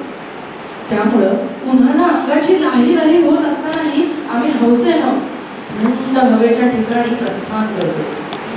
तिथल्या गर्दीमुळं आपला पारा चढतो आणि एकूण त्या ठिकाणचा थंडपणा उणावतो. महाराष्ट्रात अशी अनेक थंड हवेची ठिकाणं आत्ता हाऊसफुल झाली असते. तिथला खराखुरा गारवा नक्की किती जणांच्या वाट्याला येतो हा प्रश्नच आहे. तेच पॉइंट पुन्हा पाहण्यात काय पॉइंट आहे असा आपल्या युक्तिवादावर रसिकपणा कसा तो अंगी नाहीच हे निषेधात्मक वाक्य डाव्या बाजूनं कानी अंगावर येतं. रांग लावून बोटिंग करणं, विनाकारण घोड्यावर बसून त्या प्राण्याला आणि स्वतः नको तिथं दुखावणं, महागड्या हॉटेलात वेटिंग करून जेवणं, खरेदी नामक जिजिया कर स्वतःवर लादून घेणं आणि 1000 ठिकाणी टोल भरत खिसे करत घरी येणं. ही गोष्ट करून केलं बुवा एकदाचं 4 जणांसारखं पर्यटन या खोट्या समाधानाखेरीज दुसरं काही हाती लागत नाही. पुन्हा जीवाची शांती काय म्हणतात ती भेटत असते. तरीही दरवर्षी या काळात आम्ही सर्व लोकप्रिय ठिकाणं गजबजवून टाकतो. असल्या नामांकित ठिकाणी जाऊन ज्याला निसर्ग भेटतो किंवा मनशांती लाभते तो खरंच भाग्य. बाकी आमच्यासारख्यांची अवस्था जत्रेत हरवलेले चेहरे. काहीतरी शोधण्यासाठी नेमकं काय हे कळत नाही. असली काहीतरी पूर्वी मामाच्या किंवा आत्याच्या गावाला जाणं हे सुट्टीतलं एकमेव पर्यटन असायचं. फार तर जवळच्या नात्यातलं एखादं लग्न आणि ते सोडल्यास बाकी सुट्टी घरातच जायची. पण तरीही ती कधी संपायची कळत नसे. आता अगदी ओढणी ताणून आमची सुट्टी संपली किंवा संपली बुवा एकदाची असं वाटलं जातं. कशामुळे असं वाटतं की सुट्टीची खरी मजा ही माणसं भेटण्यात होती. ढिंगोरा नातेवाईक, गोतावळा, मित्रपरिवार या सर्वांच्या भेटी व्हायच्या आणि सुट्टी रंगत जायची.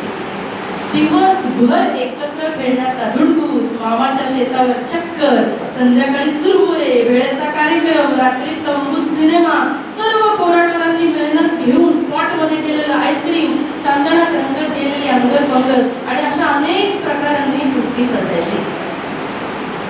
आता माणसं टाळण्यासाठी म्हणून आम्ही पर्यटन स्थळी जवळ काढतो. तिथं अनेकांची चेहऱ्याची झुंबड दिसते. पण खात्यावर हात टाकून चल दोस्तारा आज पोटभर गप्पा मारू असं म्हणणार कोणी दिसतच नाही. आता कळलं काय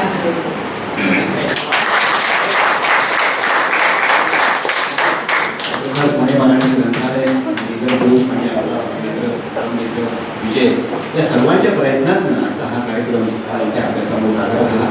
आणि जसं श्रीपादनी शब्दांचं मर्यादा पाळलेली आहे त्याच्या लेखनामध्ये, तशी वेळेची मर्यादा आपण सर्वजण आज इथे पाळणार आहोत.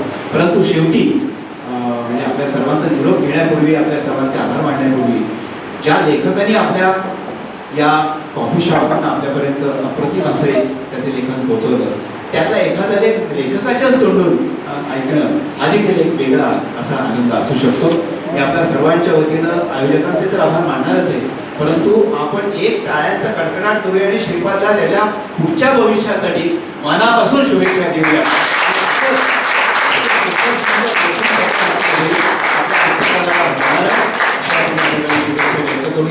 आणि त्याला मी आता त्याच्या आवडीचा लेख, त्यांनी आम्हाला सर्वांना सांगितलं तुम्ही तुमच्या आवडीचा लेख वाचा, परंतु आता त्याच्या आवडीचं लेखन काय असू शकतं हे आता आपल्याला त्याच्या या वाचनातून नक्कीच आपल्यासमोर येणार आहे. पुन्हा एकदा आपल्या सर्वांचे मी मनापासून आभार मानतो, विजयचे मनापासून आभार मानतो की आज त्यांनी श्रीपादशी बोलण्याची संधी मला प्राप्त करून दिली. खरोखर मला मनापासून आनंद झाला आणि त्याच्याशी एका व्यासपीठावर श्रीपादजवळ बसणं हा सुद्धा एक फार मोठा सन्मान आहे असं मी मानतो. कारण आज ज्या पद्धतीनं तो आपल्यासमोर येतो आहे एक लेखक म्हणून, तेव्हा त्याच्याशी संबंध येणं या प्रकारे हे देखील फार महत्त्वाचं आहे. आणि आज अनेक छोट्या आणि अत्यंत मधुर अशा आवाजामध्ये हे लेख आपल्या सर्वांच्या पर्यंत आले. त्याही सर्व वाचकांचं मी मनापासून अभिनंदन करतो, कौतुक करतो. आणि आता मायक्रोफोन श्रीपादकडे देतो, बघूया तो काय वाचतो. मी पण हे वाचण्यापूर्वी सर्वांचे मनापासून आभार मानतो. आणि आता सध्या IPL सुरू आहे, तर मी IPL वर जेव्हा आधी नवीन सुरू झाली सदर सुरू झालं 2007 मध्ये आणि IPL आपल्याकडे 2008 मध्ये सुरू झाली. 8 ते 9 साली हा देखील मला लक्षात येत आहे, पण एखादंच सेशन त्याचं सीझन झाला होता किंवा जस्ट सुरू झाला होता. तर आता 20 IPL म्हणजे 2020 आता 20 म्हणजे IPL वर राहायचं तर काय लिहिलं पाहिजे, तर म्हटलं 20 हा आकडा घेऊन आपल्याला काय गंमत करता येते का बघूया. तर हे सगळं गंमत आहे नाही त्या 20 आकड्याची, म्हणजे ते IPL हा जरा नियम आहे आणि सगळी गंमत म्हणजे 20 ह्या आकड्यात काय काय खेळता येतं आपल्याला असं बघूया. आणि मग ती T20 सारखी टोलेबाजी झाली शेवटच्या 4 ओव्हरमध्ये होती असं मला वाटतं.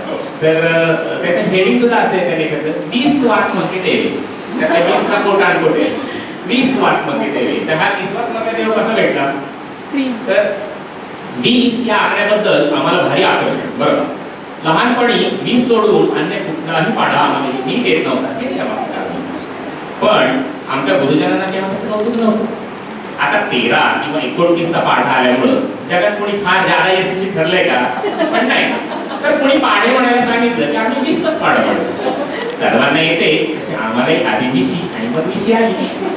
जगात आपण काहीतरी महत्त्वपूर्ण कार्य करायला जन्माला आलो आहोत असं आम्हाला याच वाटत नव्हतं. त्यासाठी आम्ही ज्ञानेश्वर, शिवराय, सचिन तेंडुलकर असे 20 त्या पराक्रमी वीरांचे नाते काढले. 20 आवडतात तशा 20 आम्हालाही आवडल्या. खिशात अवघे 20 रुपये असताना त्यांना फिरवण्याचं स्वप्न पाहू लागले होते किंवा 20 असल्यामुळेच.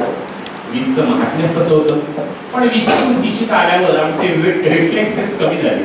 क्रिकेट खेळासाठी आपल्या हातून या जन्मी काहीही भरीव कृत्य होणार नाही याची खात्री पडली. वयाने 30 गाठली, पण डोळ्याने मात्र 40 गाठली. जवळचं माणूस लांबचं वाटू लागलं, लांबचं जवळचं भासू लागलं. सगळंच उलट पालट झालं. आता 20तल्या सर्व स्वप्नांमधून स्वेच्छानिवृत्ती घेऊन आम्ही पेन्शन प्लॅनच्या चौकशा करू लागलो. आणि अचानक काय झालं, हे झालं 2020 अवतरली. IPL स्पर्धा सुरू झाली आणि जणू आमच्या वठलेल्या जीवन वृक्षाला पालवी फुटली. आमचं 20चं प्रेम पुन्हा उफळ झालं. आम्ही 20 वर्षांनी तरुण झालो आणि चिरदर्शच्या तालावर सुरू झालो. आमच्या आयुष्याची फाटकी कादंबरी एखाद्या शोकांतिकेऐवजी चैतन्यपूर्ण ललित संग्रहात रूपांतरित झाली. ललित मोदीवर ललित संग्रहात रूपांतरित झाली. आता हे काळ बराच गेल्यामुळे हे मला सांगायला लागतात, पण त्यावेळेस पण इंटेंडेड ललित संग्रहात रूपांतरित झाली. फाटकी कादंबरी होती आधी आयुष्याची. प्रत्येक सामन्याकडे आमचं जीवन रसपूर्ण जोशीनं होऊ लागलं. IPL दाखवणारी वाहिनी आम्ही 20 क्रमांकावर सेट करून टाकली. सेट मॅक्स वरती लावलं लागेल. आता रिमोट अन्य क्रमांक दाखवेना आणि या वाहिनीला 20वा मिळेना. परत 20. काही सामन्याचा रोमांच आणि रोमांस अनुभवताना आम्ही समाधी अवस्था गाठली. प्रत्येक चौकार षटकाराविषयी आम्ही बिलीपेक्षा अधिक विचित्र हावभाव करून घरच्यांना का वाढला. आम्ही त्याच्यापेक्षा विचित्र करायचो. हॉलमधल्या वस्तू फुटू लागल्या आणि आमचं नशीबही. शेवटचे 6 चेंडू आणि 15 धावा वगैरे अवस्था आल्यानंतर तर आम्ही कोणती अवस्था गाठू लागलो. सामन्याचे भविष्य सांगू लागलो. आमच्याकडून आकडा निघतो म्हटल्यावर त्या क्षेत्रातल्या जाणकारांची आमच्याकडे निवडच वाढली. आकडे सांगतो, यंदाच्या IPL स्पर्धेच्या काळात केवळ आकडेमोड करून 20 लाख रुपयांचं उत्पन्न मिळवावं एवढी आमची पात्रता असल्याचं सिद्ध झालं. आता आम्ही एका नव्या प्रकल्पात 20 क्रमांकाची सदनिका घेतली आहे. पुढील 20 वर्ष तरी आमच्या धंद्याला आकडी येत नाही हे निश्चित. जय ललित, जय T20. विशेष धन्यवाद मनापासून आणि अभिनंदन तुझं आणि तुला मनापासून शुभेच्छा. मित्र, आनंद देशमुख आणि श्रीपाद ब्रह्मे यांनी सगळ्यांचे आभार मानलेलेच आहेत. त्याला मी फक्त अनुभव म्हणतो. या कार्यक्रमाला सहकार्य करणाऱ्या सर्वांनी पुन्हा एकदा आभार आणि हा सुंदर रंगलेला कार्यक्रम संपला असं मी जाहीर करतो.